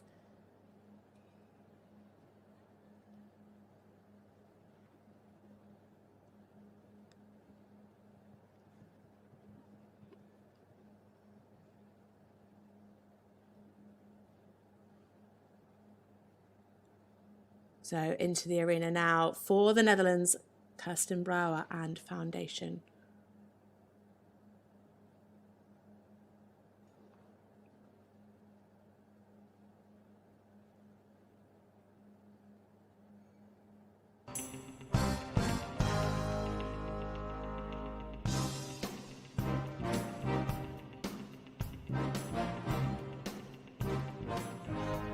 Great start there on the centre line. This horse beautifully uphill, hugely expressive.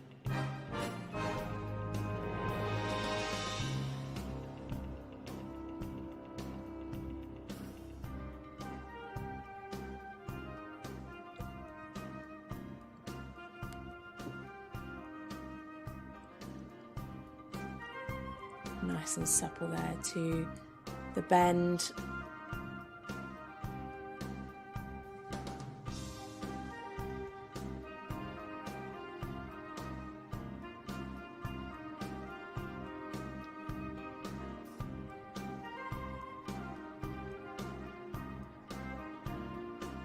Again, so much expression from this horse. Just leaving that hind leg out there in the halt. Just dragging a little bit in the rein back as well. You'd like to see the horse being able to lift in the shoulder in the rein back. Really nice from the hind leg in the extended trot. Great adjustability there, coming back from the extended trot straight into a lovely uphill passage. Really nice and active, and again a good transition into the piaffe, keeping that activity nicely. Good fluency throughout those movements there. So let's just bear in mind their Grand Prix personal best 72.978, currently trending on 76.556.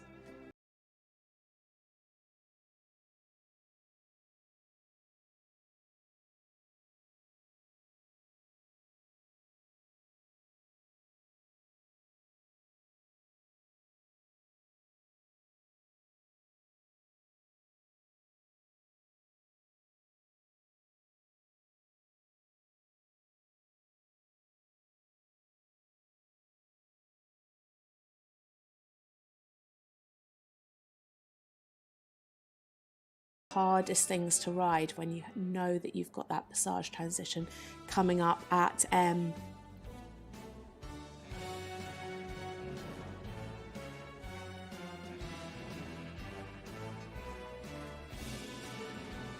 Again, good steps there in the piaffe.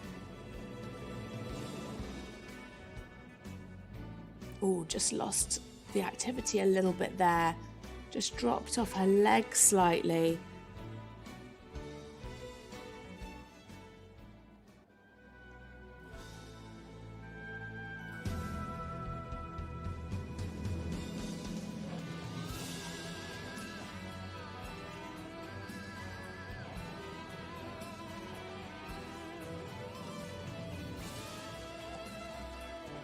Lovely uphill two-time changes. Again, great ground cover there. 7.5s and 8s for the judges. Really riding him forward and using that whole diagonal line. Beautifully uphill. And again there in the extended canter, allowing the frame to extend as well. Keeping the pole up at the highest point. Really nice balance.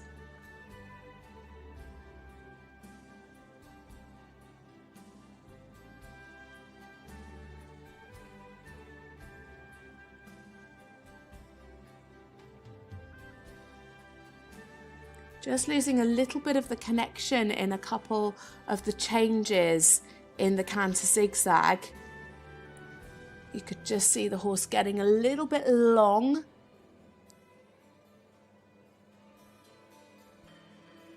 Beautiful into the one times. Much better connection there. Again, keeping the pole at the highest point, a 9 from one of the judges for the one times. This is going to be a very, very good score. And see the Kirsten really balancing foundation into that canter pirouette. A little bit tight, and she just lost the activity a little bit there. So it'll be interesting in this second one whether she decides to ride it a little bit bigger. Yes, she does. Good decision there. Yeah, nicely ridden. And that's those split-second decisions that as a rider you have to make in these tests. You know, you are riding what's underneath you, and of course, as a rider, you want to give your horse the best opportunity to get the highest mark possible. And she went into that first canter pirouette and just rode it a little bit too small, and therefore the weight came down on the shoulder a little bit. She still scored well, don't get me wrong, 7s and 7.5s. And then for the second one, she just enabled him to come around a little bit easier by making it just that tiny little bit bigger. And therefore you saw the improvement in the marks, 3 8s and 2 7.5s.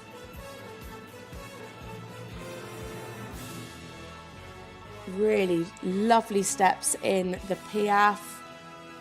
Again, nicely forward there, and again you could see Kirsten just reconnecting, rebalancing in that passage as she comes down into her final halt. Kirsten Brouwer and foundation there for the Netherlands, a huge smile on her face and a massive applause from the crowd. Everybody in the kiss and cry looks very, very happy. So again, we need to remember her Grand Prix personal best, 72.978. That was a really, really fabulous test from this partnership, and surely this is going to be a new personal best for this partnership. Some really lovely, consistent work, some beautiful ground covering steps there that we could see in the trot work, in those extensions, in those half passes. She just kept a really lovely connection through the test. And that really transitioned well into the piaffe and the passage work there. We could just see lovely fluency in the transitions. Great two-time changes. And she just rode what she had underneath her. I loved that she was making those corrections, making those changes as she went along. And beautiful uphill frame throughout. Really, really lovely harmony. I really enjoyed that test. I thought she did a fantastic job. And for such a new combination, these are definitely going to be ones to watch out for. At age 75.87. At C, 73.47. So we just bring you a score in a moment. It's going to be a good one, and it is. She goes into second place, 74.348 from E, 75.870 from H, 73.478 from C, 72.391 from M, and 79.348 from B. An amazing score of 75.087, absolutely smashing her personal best score. So that is the end of the second half of this Grand Prix. We still have 5 more riders to bring you after the break. We're just going to take around 20 minutes. So we will be back at 12:30 Central European time, 1:30 Central European time, 12:30 British time, but here we can see the standings as they stand at the moment. Nanna Skodborg Merrald, she is still in the lead for Denmark, 76.196. Kirsten Brouwer jumps into second place for the Netherlands, 75.087 with foundation. And Emmelie Scholtens and Desperado still sitting in third, 74.696. They're the 3 scores to beat to be on the podium. Some fantastic dressage we have seen already, but we still have some top competitors to go. Helen Langehanenberg, Ingrid Klimke, Dinja van Liere, Patrik Kittel and Isabell Werth. So make sure you join us back in roughly 20 minutes for the next horse and rider combination.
van Mossel. Voor mobiliteit voor iedereen.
compete for their ticket to the FEI Dressage World Cup final in April 2023. With emotional intensity and attention to detail on display, this is the pursuit of perfection.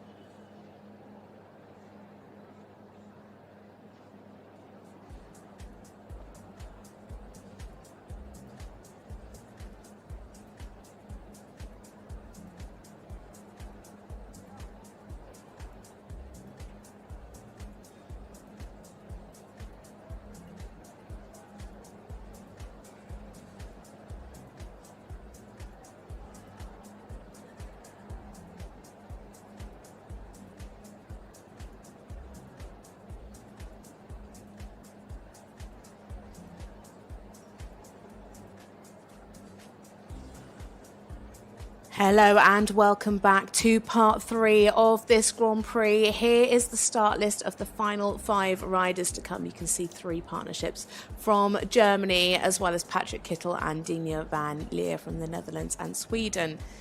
It is all to play for, and we have some very, very established partnerships coming forward.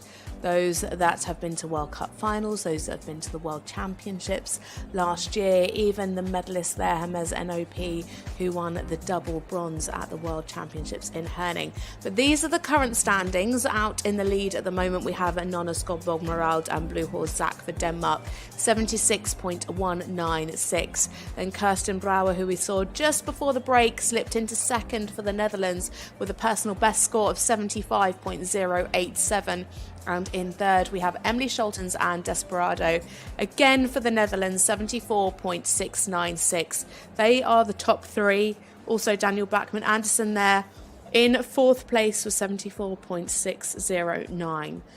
We have had some fantastic dressage already this morning, and we have 5 more fantastic partnerships to enjoy in this third part of the Grand Prix here at the 8th leg of the Western European League World Cup Dressage.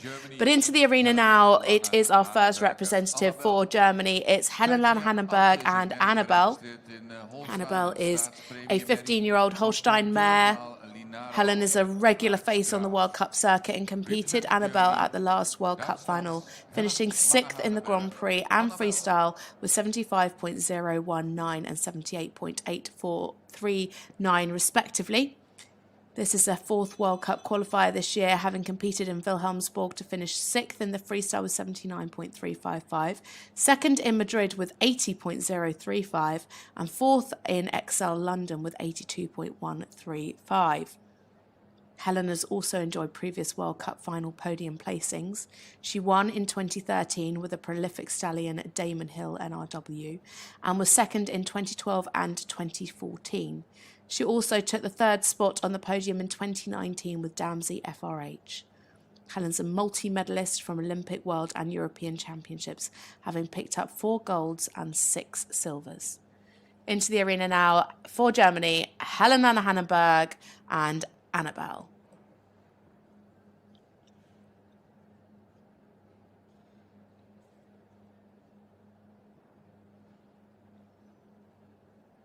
A great start into a lovely balanced first halt there at X. Nice and accurately on the marker as well. Such a tall, elegant mare. Lovely here in the extended, really nice open frame there. Helen was really enabling her to extend through the whole body in that extended trot and then come back into a lovely, supple, collected trot, ready for those trot half passes. Just a little bit of tension in the mouth. You can just see the mare fiddling with the bit a little bit. Their Grand Prix combination best is 74.457.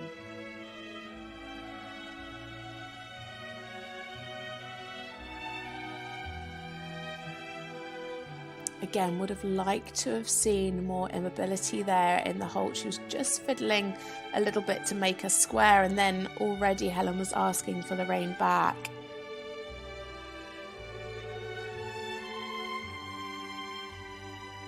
Tracking up beautifully again in the extended trot, beautifully uphill, keeping that pole at the highest point.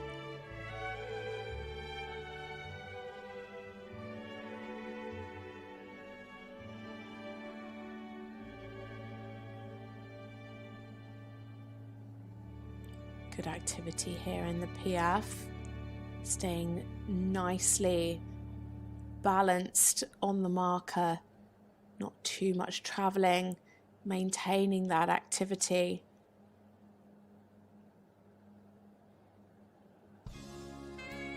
Again, this mare's so experienced, very relaxed in the walk. Would like to see a bit more stretching down. You can see the mare stretching out in front, but for the extended walk, you'd like to see her being able to take the stretch down as well. I think that would just enable her to have a little bit more ground cover in the walk too.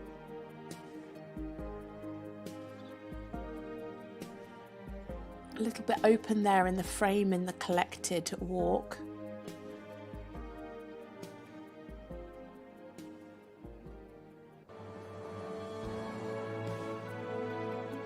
Nicely there into the passage, and a wonderful transition into the Piaffe.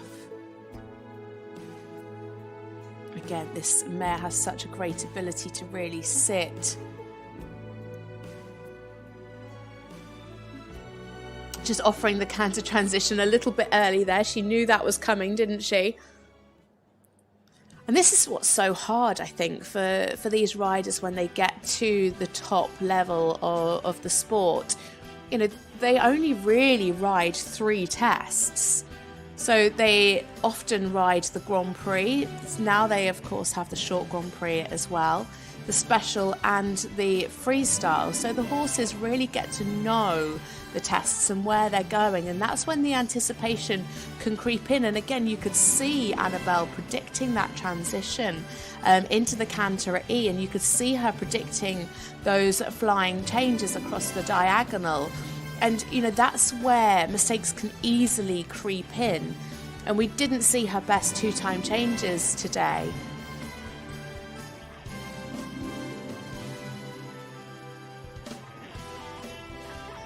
Well balanced there onto the centre line, ready for this canter zigzag.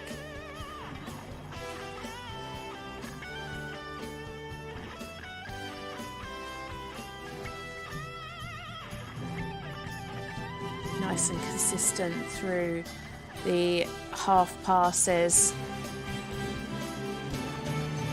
And now into the ones. Just ride them really nice and forward. You could see her waiting and preparing for those 1 times.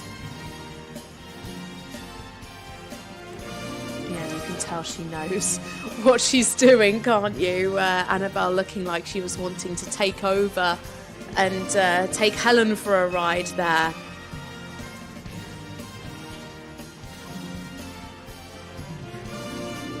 The change is just looking a little bit shorter. We would like to see them more forward with more ground cover, using the whole diagonal line. Nice riding there from Helen into the canter pirouette. Lovely and centred, especially that canter pirouette there to the right.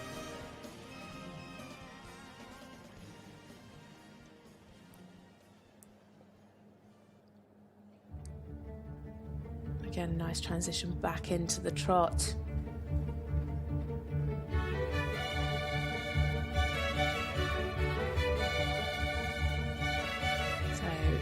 She comes down the centre line now for the final passage and Piaffe.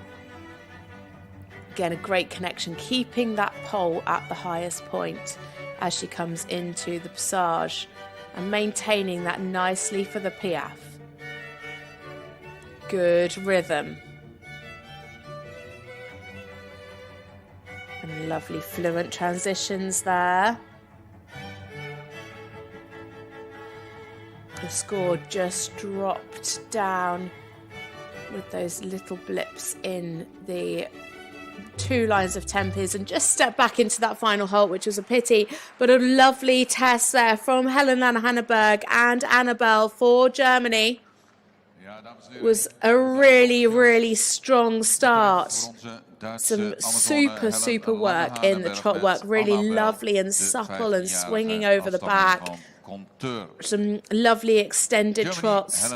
Just kept a beautiful connection through the test and maintained that pole up at the highest points, but lost marks today in the 2 lines of tempi changes. And I haven't really seen Annabelle take over to that degree before, but she was really keen to just be like, Mum, I've got this, you just sit there, you know, sit back, relax, I'll take charge. And she was just anticipating through both of those lines, and Helen did a really, really good job of trying to keep the forwardness in those, but she did lose marks. They were dropping her down just slightly, but a really, really lovely consistent job, some really nice canter pirouettes, especially that pirouette to the right, really beautifully balanced, and I loved this extended canter. Actually, both of her extended trots and her extended canter were beautifully ridden, really nicely extending the frame as well as the stride length, which was really well demonstrated. And I think this mare just goes to show how adjustable she is. We had a bit of tension creeping in the collective walk, which also pulled her mark down. But we just wait for those scores to come through. And here they are, 72.935 from E, 73.478 from H, 75.652 from C, 70.870 from M, and 74.891 from B. That gives a total score of 73.565, just below her combination best, but putting her into 6th place. So now we have another rider for Germany, and this lady needs no introduction. It is Ingrid Klimke and Franziskus FRH. She's an equestrian legend, voted Pede and Bloodstock FEI Best Athlete in 2019 and 2020 for good reason. Won 10 gold medals, 4 silvers and 2 bronze medals during her eventing career, but also, like her late father, competes at international dressage too. Ingrid and Franziskus already have 2 World Cup wins under their belt. They won in Zakro in Poland with 79.675 at the Central European League. And then they took the top spot on the podium in Stuttgart with a huge 83.440 in the freestyle after coming second to Isabell and DSP Quantas in the Grand Prix with 74.391. They were also on the podium with 2 third places in Excel London with 75.421 in the Grand Prix and 83.170 in the freestyle. So into the arena now, it is Ingrid Klimke and Franziskus FRH for Germany.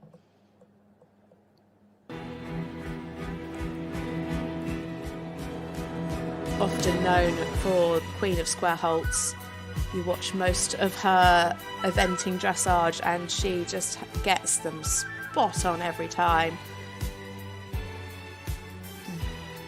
This combination helped Germany pick up the team bronze at the World Championships in Herning 2022 with 14th in the Grand Prix, 75.683 and 19th in the special with 73.526.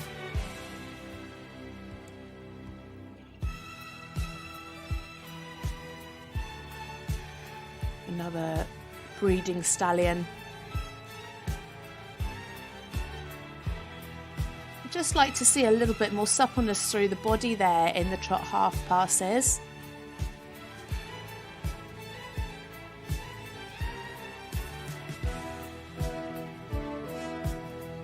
Yeah, good immobility. You could really see her there, just wait in the halt. Like to have seen more fluency though in the rein back.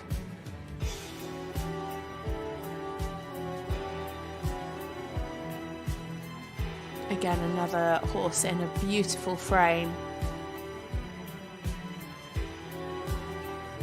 Super work in the extended trot. And again, Again, lovely lightness here in the passage. And this is where Franciscus can sometimes struggle. He can oversit a little bit in the piaffe and then lose the fluency. We saw that a little bit there in the transition coming back into the passage.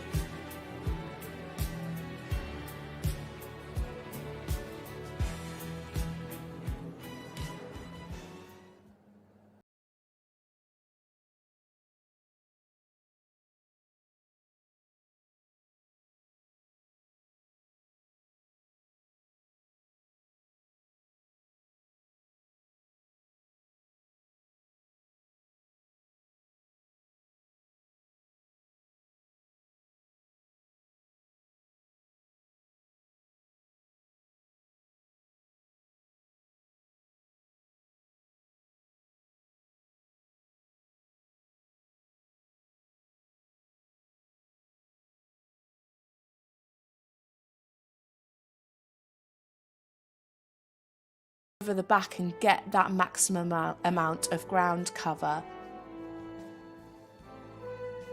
Nice steps here in the piaffe. Yeah, it's just those transitions where she's just dropping half a mark here and there. Beautiful transition.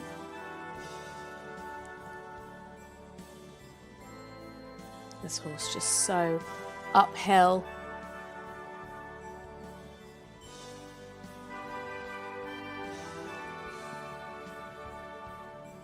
And into the two-time changes. Lovely and forward, keeping that lovely connection, and you can see that moment of suspension, almost like a pause in the air.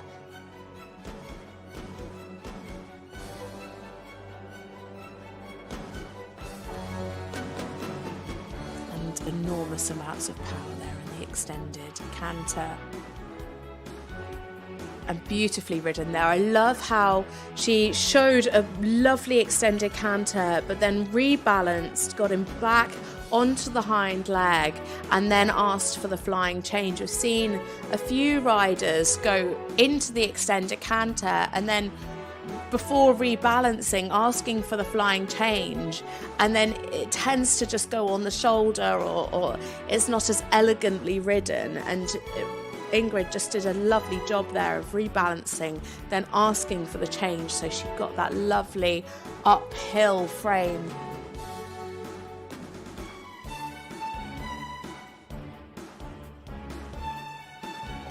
Gorgeous there again in the changes. 8s from all of the judges in the 8s for the changes on the centre line, 8s from all of the judges for the two-time tempies, and 4 8s and a 7.5 for the 1s. Again, beautifully balanced there in the pirouette, a 9 from one of the judges.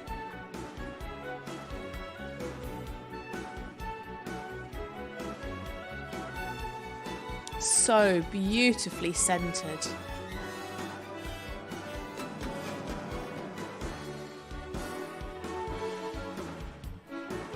So, her personal best, 75.683.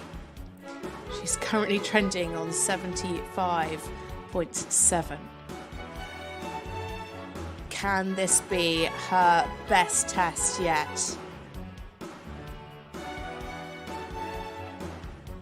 Looking really strong here in the passage. Beautiful connection.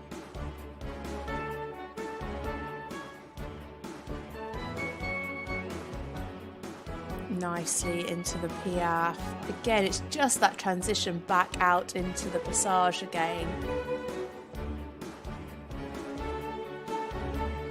And they've improved so much since we've been watching this horse over the years. But still more marks in there to grab for Ingrid Klimke and Franciscus FRH. A fabulous job and a big smile on Ingrid's face. Big pats for Franciscus FRH.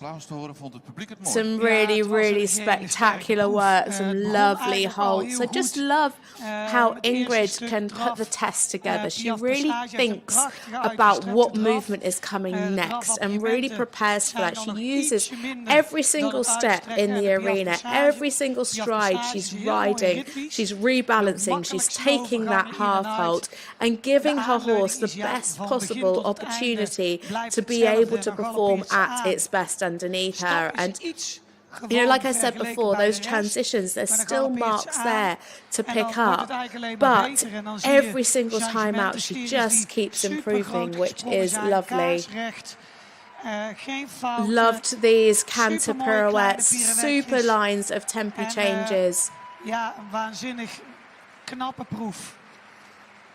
Tracking, well, over-tracking beautifully there in the extended trot, and again shows the ability and the adjustability in this horse. 957 from E, 76.978 from H, 75.978 from C, 74.891 from M, and 77.5 from B. A personal best score there for Ingrid Klimke and Franciscus FRH of 76.261, and into the lead for Germany. See Ingrid's team around her. She's quite often travelling with her daughter, who also competes in dressage and eventing, the lovely Greta. But now into the arena, we have our final rider for the Netherlands. It is Dinja van Liere and James NOP, 11-year-old KWPN stallion by Easy Game, out of a Fleming mare. What a season this combination have had. Hot off the back of winning 2 individual bronze medals at the World Championships in Herning. They scored 78.835 in the Grand Prix, 79.407 in the Special, and 89.9, their personal best, in the freestyle. They then went on to take the win in Mechlin with 85.815 in the freestyle after finishing 3rd in the Grand Prix with 75.152. She was a reserve rider for the Tokyo 2020 Olympic Games, but shot to the limelight when she competed her other Grand Prix stallion, Haute Couture, at the Europeans in Hagen in 2021 to 2 top 10 finishes. She's competed her other ride, Hardzuka, in Stuttgart and Basel, finishing 5th and 6th with both scores over 80%. Into the arena now, it is Dinja van Liere and James NOP. She's got 3 amazing young horses in her stables, and she is a force to be reckoned with. Currently 8th in the standings, so definitely going to be looking at picking up some more points today. A great start with a super square halt to start with.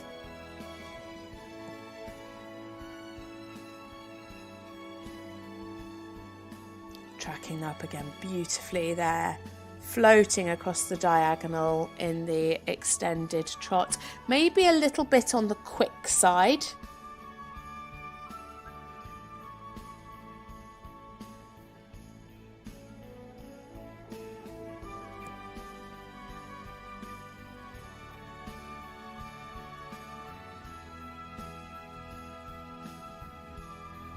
And again, here in the trot half passes, I just like to see a little bit more suppleness over the back for the higher marks. Getting around 7.57 for the half passes. Slightly better there in the half pass to the left. And a beautiful, accurate halt at C. Not quite square, but we haven't seen many riders actually riding up to the marker. As I said earlier, you want to see the rider's body at the marker, and you can just lose so many valuable points for not being accurate. And that was rewarded, 3 8s and 2 7.5s. So actually that goes to show how expensive not being accurate is, because we've seen other horses that have halted square and done an equally good rein back that haven't got as high a score as that. So the judges really do reward accuracy. Super Piaffe. 3 9s, a 10 and an 8.5. And again for the transitions, another 10, a couple of 9s and a couple of 8s. Our first 10s that we've seen so far today.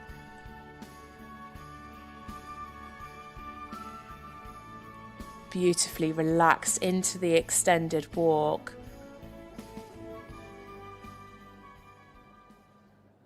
Tracking up nicely.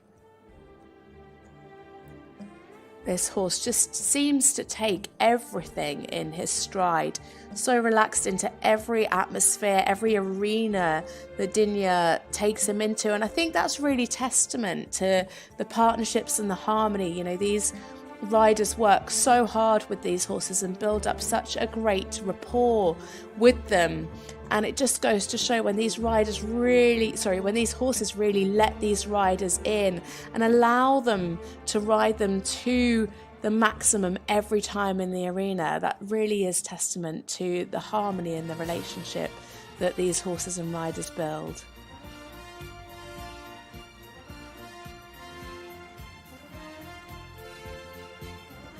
A little bit of tension going into that Piaffe, so no 10s but still 9s.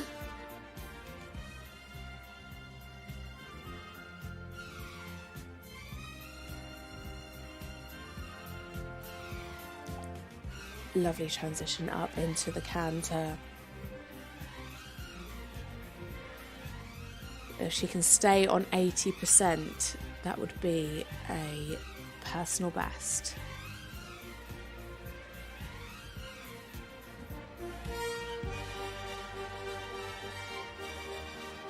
Super 2-time changes, really nice and straight on the diagonal. Gobbling up that ground, lovely suspension.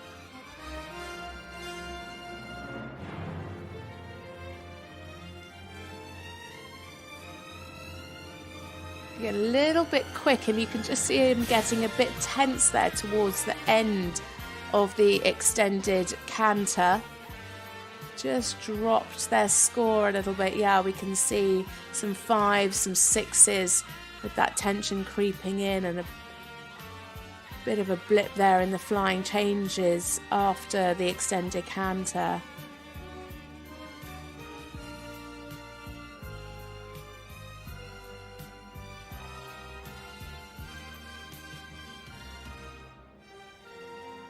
Now into the 1s.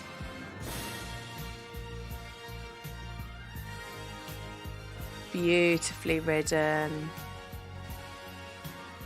Really nicely balanced into those 15 one-time changes as she comes down the centre line. Our music man really enjoying ABBA today. Heard a lot of ABBA tunes, which I'm personally enjoying.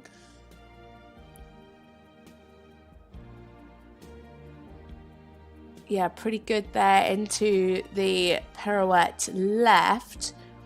Just in comparison to what I've seen him do before, you can just see him getting a little bit strong.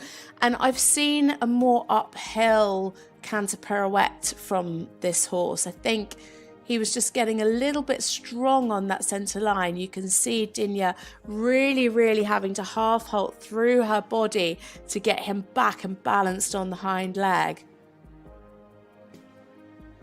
Just dropped down now below her personal best score, around 78. But we know that she can score 10s in the Piaffe, and that's what's still to come. So into the passage now.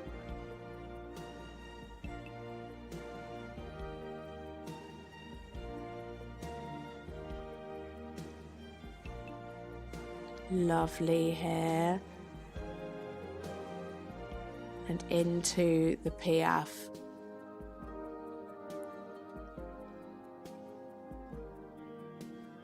No 10s this time, 4 9s and an 8 for the Piaffe, a 10 for the transition back into the passage from the judge at E as they come into their final halt. Unfortunately, not a square one, but what a test from Dinja van Liere and Hermes NOP. Huge pats for this wonderful stallion. What a partnership they have. Absolutely wonderful to watch. Their personal best, 79.739. What are they going to score today? We saw our first 10s for the Piaf.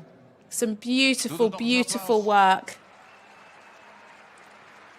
Just unfortunately had that little blip coming back from the extended canter. Just got a little bit strong, lost the balance.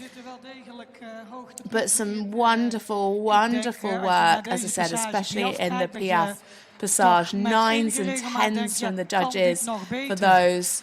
Some really lovely work as well in the changes in the line of 9 flying changes every second stride. She got 4 8s and a 7.5.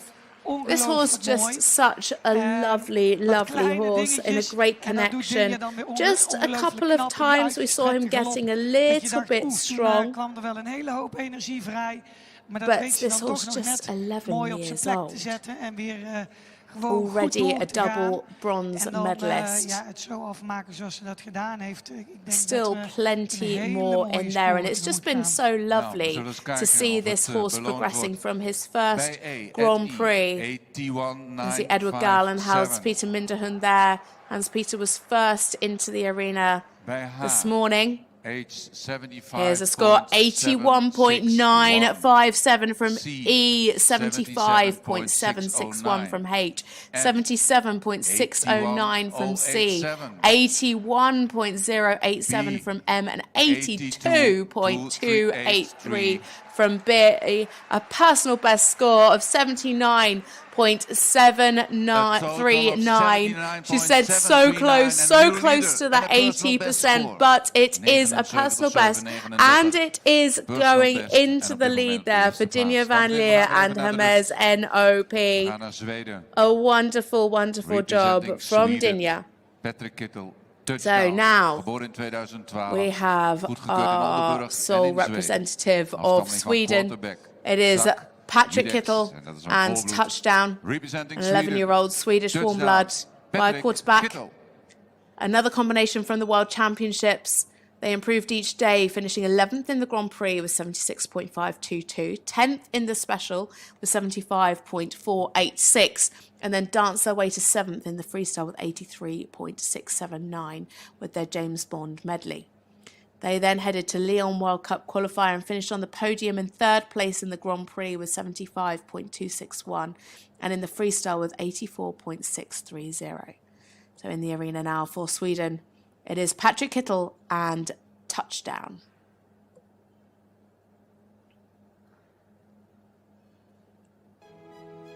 Stockholm CDI 5-star was their last outing in November. They scored their personal best in the Grand Prix of 77.892 for 5th and 83.660 in the freestyle for 3rd place.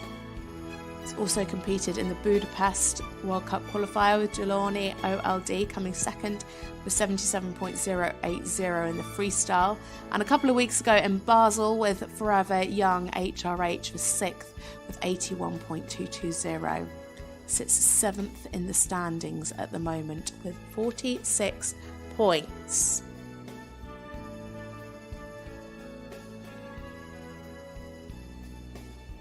Bit of an unbalanced first halt, but picking up the points now in these half passes.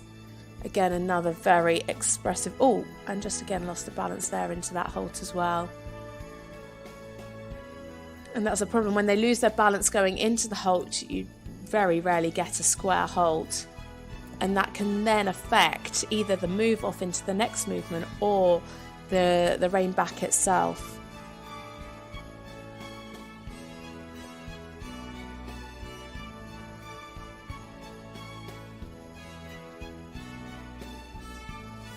This horse has a lovely engine really active.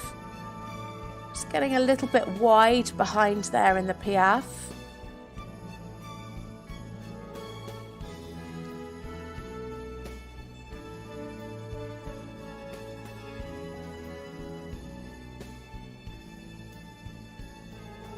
Again, he's got such a great engine, really, really powerful. It's just keeping that connection at times. Really nice here in the extended walk, very relaxed over the back. And that just enables him to have that ground cover.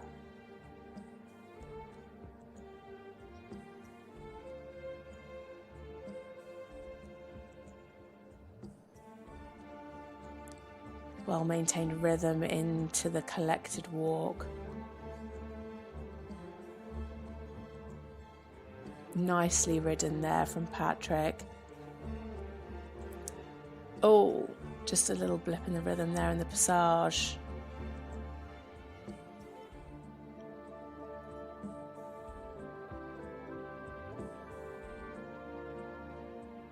Yeah, some good steps there in the Piaffe. Again, just those transitions, a little bit losing the fluency as he makes the transition.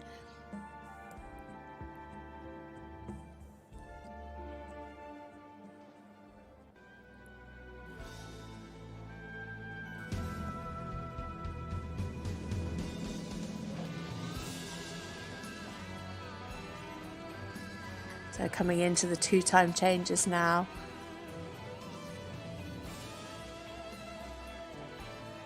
Nicely forward, huge amounts of ground cover again in those twos. Started them very early. I think I would have gone a little bit straighter and then started, because that meant that he finished a little bit early as well. But actually, considering he started so early, they were in good balance.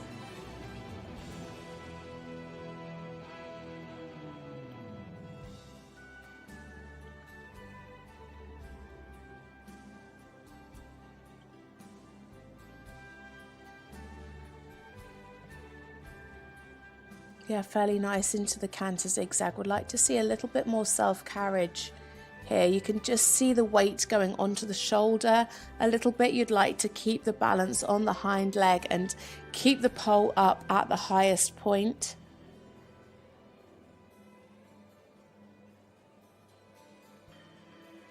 And again, here in the ones, like to see a little bit more self-carriage. Nice, big, expressive one-time changes. You can see there at the end of the ones, Patrik just offering him the rein forward. So now to half halt before he comes into the canter pirouette. Nicely centered there in the pirouette to the left. Again, for the higher marks, I'd just like to see a little bit more weight on the hind leg, so it enables him to come up a little bit more in the shoulder.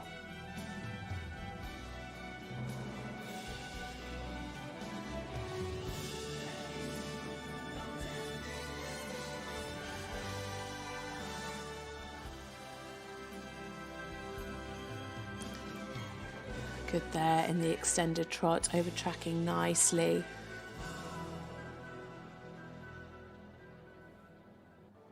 As he comes down the final centre line.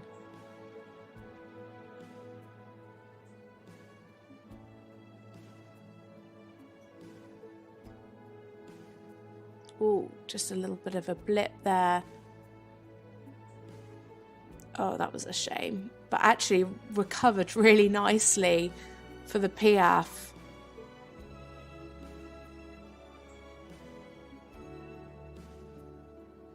Well ridden there from Patrik as he comes into his final halt, and it's a lovely square one for Patrik Kittel and touchdown for Sweden. This man, I don't think I've ever seen him without a huge smile on his face. Really, really lovely job. He's such a crowd favourite. Known as the king of freestyle. He always has such a great floor plan, really intricate, with each horse's own music. So can't wait to watch that tomorrow. Some really, really nice work. Such a shame about that little blip on the final centre line. That was a real pity. But some nice work in the test. Just a couple of times he needed to watch the balance. Especially we saw that in the canter pirouettes today and in the tempo changes, more so in the ones than the twos. The pole just dropped a little bit and the balance went a little bit down on the shoulder rather than staying on the hind leg. And that just meant that the canter pirouettes were a little bit bigger than they normally would be. You can see there just a little bit down on the shoulder for the high marks. I mean, still getting 7.5s, but he's going to be wanting to get those 8s and 9s instead. 73.478 at E, 74.130 at H, 74.130 at C, 74.674 at M, and 73.913 from B. So that gives a total score of 74.065%, and into 7th place there for Patrik Kittel and touchdown. Very consistent across all 5 judges there, which is lovely to see. So we now are on our final competitor. It is another rider for Germany, Isabell Werth and Emilio 107. I mean, this lady needs little introduction. A whopping 35 gold medals to her name from 5 Olympics, 7 World Championships and 15 European Championships. She's won 5 World Cup finals in total, and if she qualifies again this year, it would be her 20th World Cup final. It is Isabell Werth for Germany and Emilio. They are regulars on the World Cup circuit. Competed in Lyon in October last year, finishing 5th in the Grand Prix with 73.413 and climbed up to 2nd in the freestyle with 87.945 behind Jessica von Brandel and TSF Delera BB. Their last time out was CDI 5-star in Frankfurt. They had a double win just before Christmas. 74.631 in the Grand Prix and 85.845 in the freestyle. This is Isabell's 4th World Cup qualifier, having also picked up points in Stuttgart and in Basel with DSP Quantaz, coming 2nd in both with 82.030 and 85.650 respectively. Therefore, that puts her in 3rd place in the current standing, just 2 points ahead of her teammate Ingrid.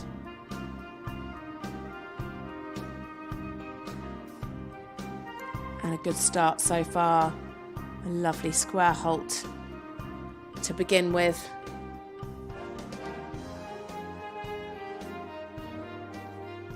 This horse's extended trot is not its highlight. It has lots of other strengths. Fidgeting a bit there in the halt, that was a shame. And again, just dragging in the rein back.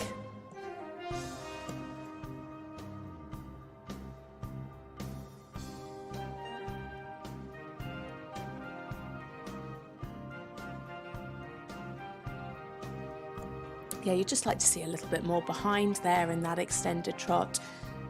Still fairly correct in its way of going, but for the higher marks, I mean, it's scoring 7.5s and 8s, so still relatively good. But when you compare it to some of the other marks that this horse gets, like the 8s and 8.5s and 9s for the Piaffe there, Isabell is a bit of a master when it comes to the Piaffe and the Passage, though.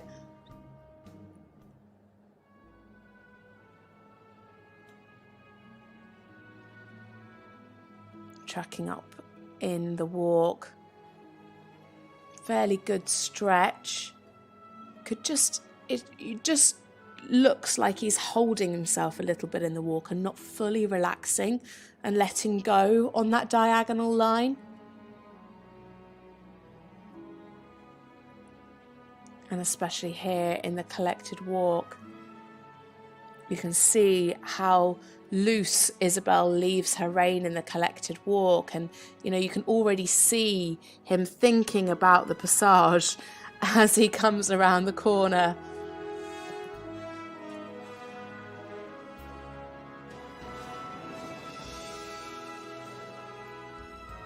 Great steps here in the passage.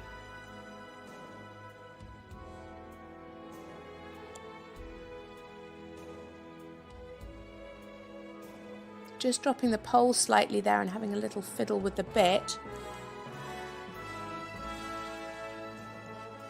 Better here in the passage.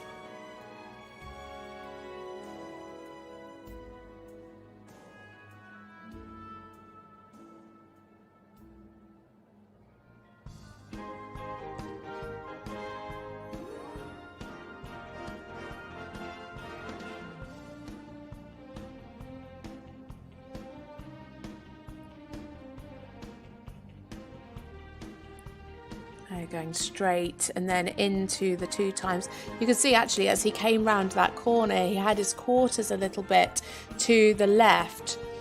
So Isabell just waited, got him straight, and then asked for the 2-time changes.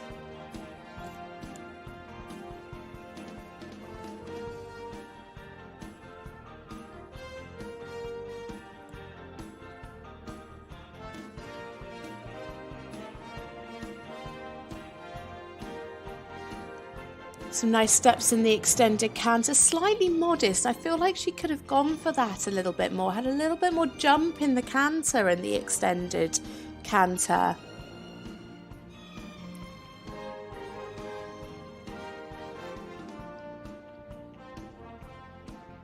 I think Isabell with this horse does such a great job with its connection. Because when you look at his conformation, he's very long and he's not naturally built as uphill as some of the other horses that we've seen. And so automatically that gives the rider a lot more work to keep that connection, to keep the balance on the hind leg so the shoulder is able to come up. And Isabell does such a great job. She's so experienced, and that really shows with this partnership.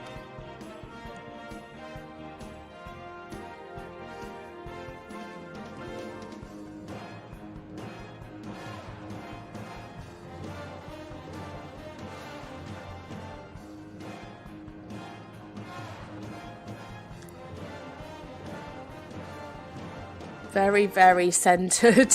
I don't think pirouettes get much smaller than that. And what's preventing the 9s and the 10, I mean, it's scoring 8s, an 8.5 and a 7.5 for the canter pirouette there.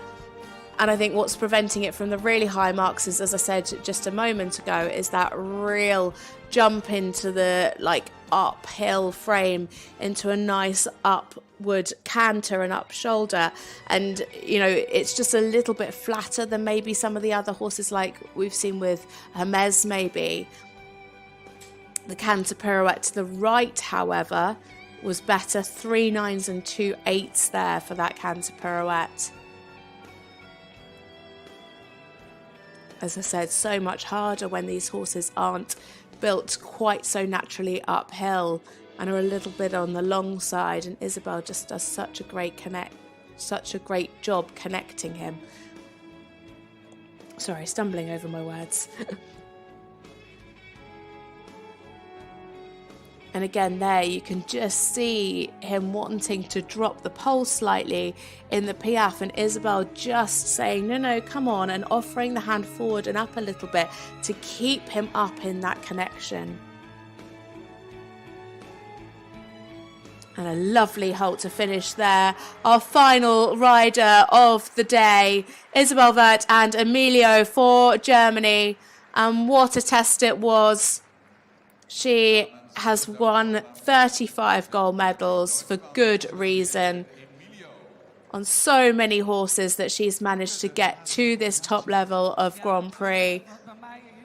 So great to see her out and about 54 years old, this lady. Met het model wat hij heeft, hoe knap wat A hij doet. really super job.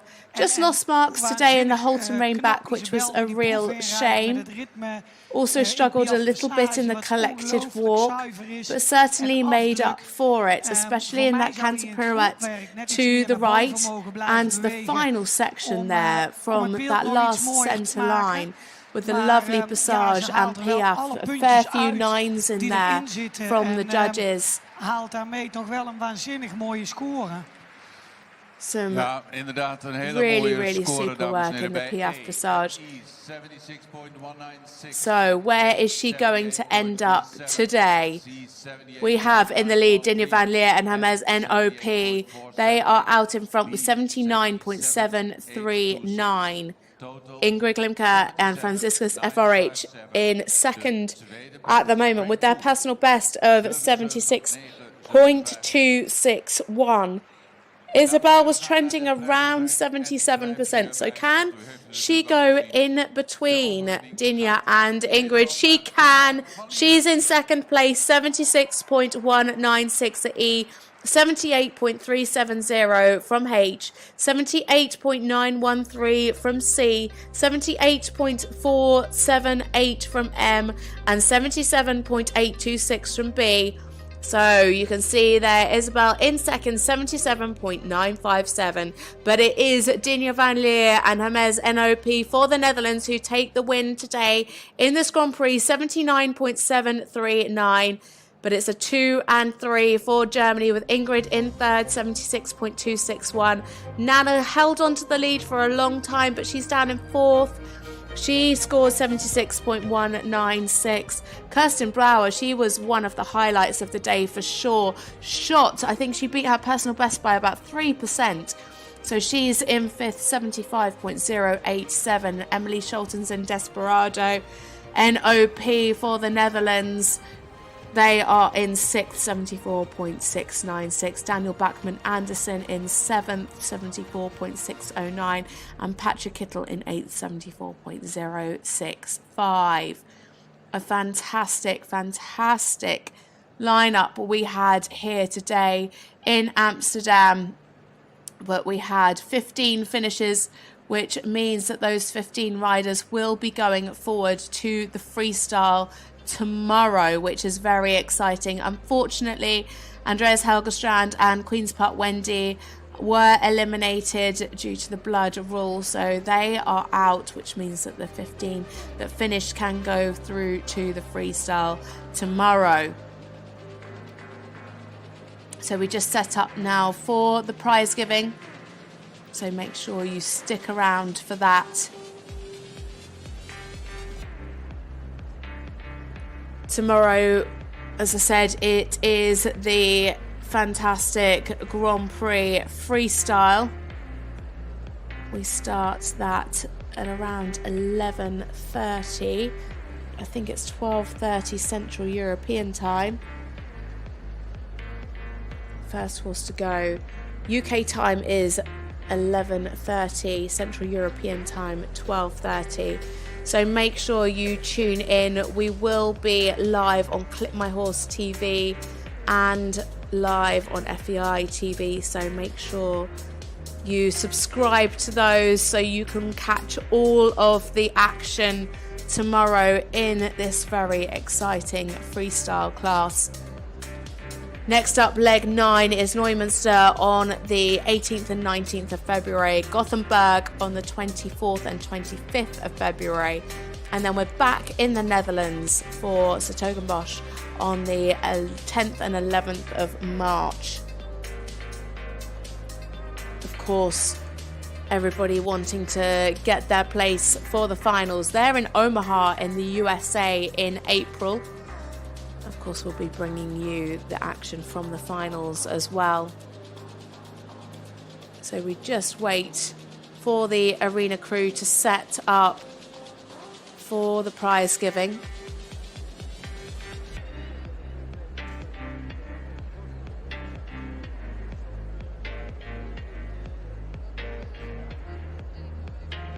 It's a full week here in Amsterdam, with World Cup jumping and World Cup dressage, of course. such a great competition here. Fantastic shopping as well. So if you are in the Netherlands or anywhere around the Amsterdam area, make sure you drop by. It's a great show to come to, a fantastic atmosphere, and always a great lineup.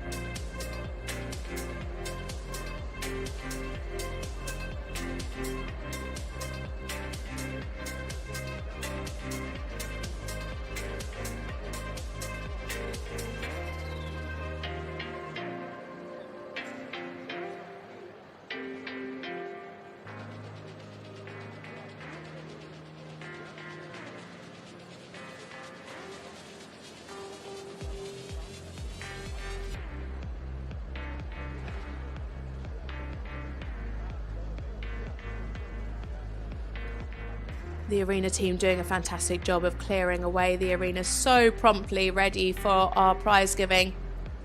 They are nearly finished. So we will bring you the top 8 back into the arena for their lap of honour, and then we'll see our top 3 in to receive their prizes. Dinja van Liere, of course, our winner of this Grand Prix, Isabell Werth and Emilio in second, and Ingrid Klimke in third.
So as I said, the freestyle back tomorrow. Make sure you have downloaded Clip My Horse TV to watch all of the action with us.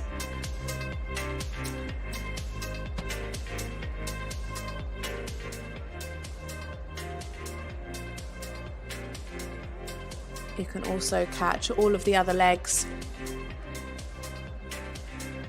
All of the action is on Clip My Horse TV in partnership with FEI TV. Wherever you are in the world, we have a great bunch of commentators, so we do cover a lot of different languages. So you can generally find us in German, Dutch, maybe even Norwegian, who knows? But here we go for the prize giving. We have in 8th place, we have Patrik Kittel and Touchdown. They scored 74.065%.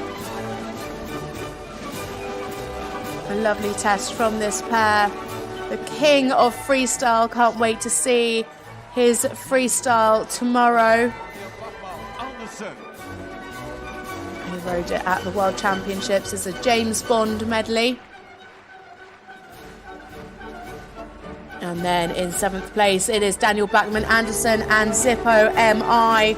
74.609 for 7th place for Daniel. A lovely, harmonious test. This horse has a lot of lift, a lot of presence. A young horse, just 11 years old. Second highest place Danish rider. And now in is Emmelie Scholtens and Desperado NOP. 74.696 in 6th place. Those three riders incredibly close.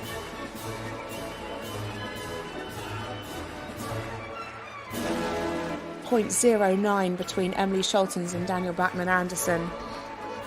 Just goes to show how expensive little mistakes can be. But a great job from Emmelie Scholtens and Desperado. And then in 5th place, one of our standout performances of the day, Kirsten Brouwer and Foundation, a whopping personal best of 75.087. Relatively new partnership at this level, and really did a fabulous job today. Can't wait to see what they have in store for us tomorrow.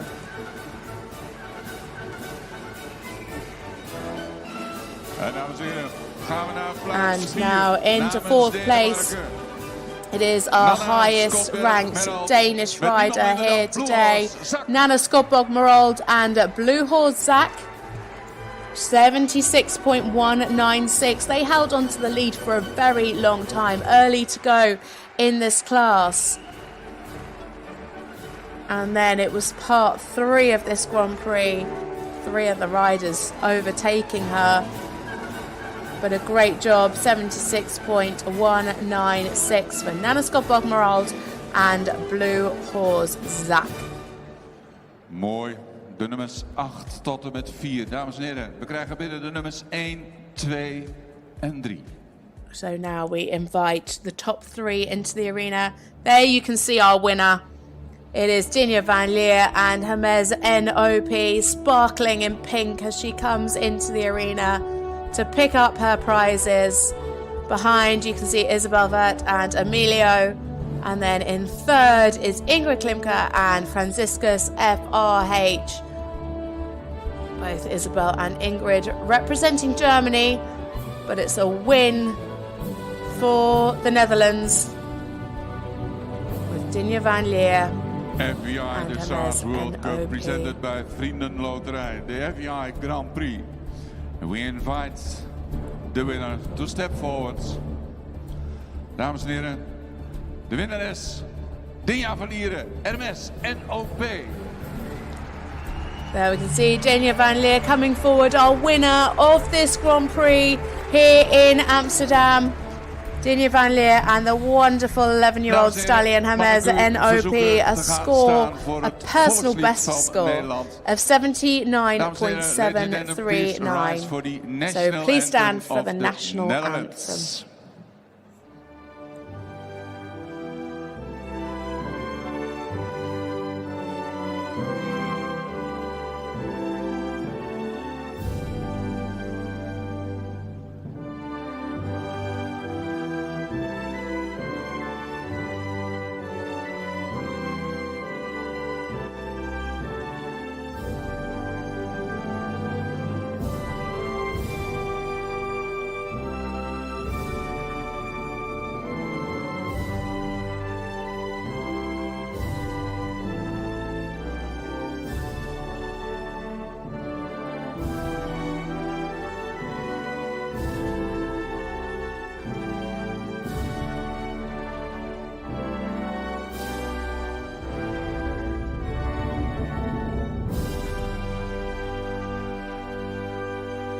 Hermes NOP. So a huge congratulations to Dinja van Liere and Hermes NOP. She said as she came out of the arena so close, she was so close to 80%. I cannot wait to see what she comes up with tomorrow. So Ulrike Nivelle, the president of the ground jury there, presenting Dinja and congratulating her on her fantastic results. Felicitaties namens de organisatie van Jumping Amsterdam. En wat zijn ze trots op dit evenement. En wat zijn ze trots dat u Ulrich met zo'n heading grote to getale hier Isabell aanwezig bent. to congratulate her on her en second Wim place. Bonen. And Ingrid. Ingrid's had lots of podiums on Francisca's FRH. She's also third in Excel in London. Ja, mooi plaatje. Op de tweede plaats, dames en heren. Actually, Isabell's been second a few times as well with this horse and with her other horse. Contes.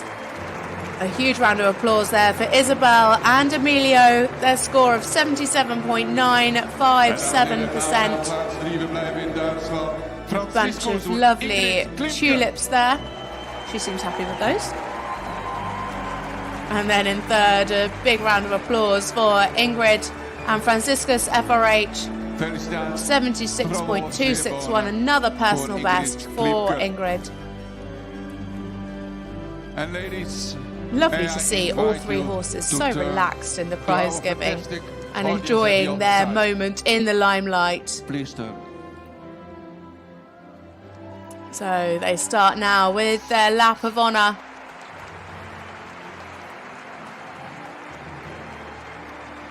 As Dinja turns and faces the rest of the crowd. Speciaal voor u, dames en heren. Best nog wel een beetje bij Amsterdam. Nog één keer u op. Lovely that the crowd have stayed in appreciation for Dinja's win today. Dames en heren, we gaan naar de ereronde. Geef mij maar Amsterdam. U kent de tekst uit uw hoofd en zingt u mee. So now it's lap of honour time.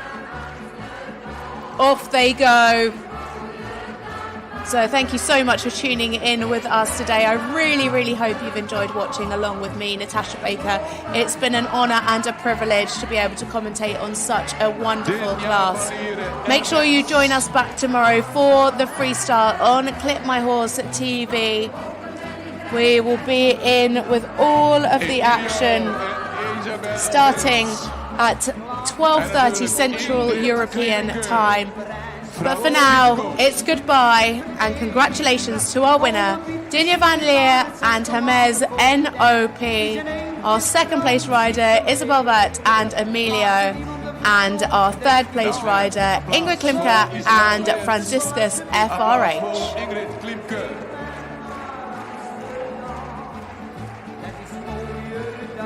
En dan gaan we op de maat, dames en heren.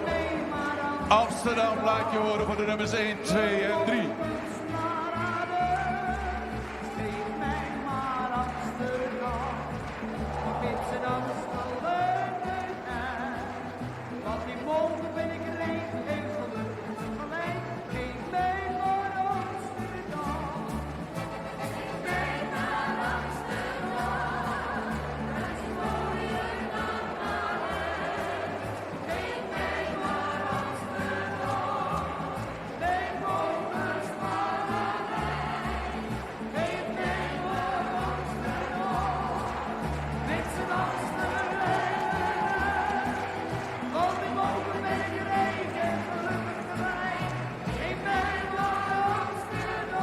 Nou, dames en heren, gaan we nog één keer genieten, nog één keer uw applaus. Dinja van Liere, Hermes en OP, de Nederland.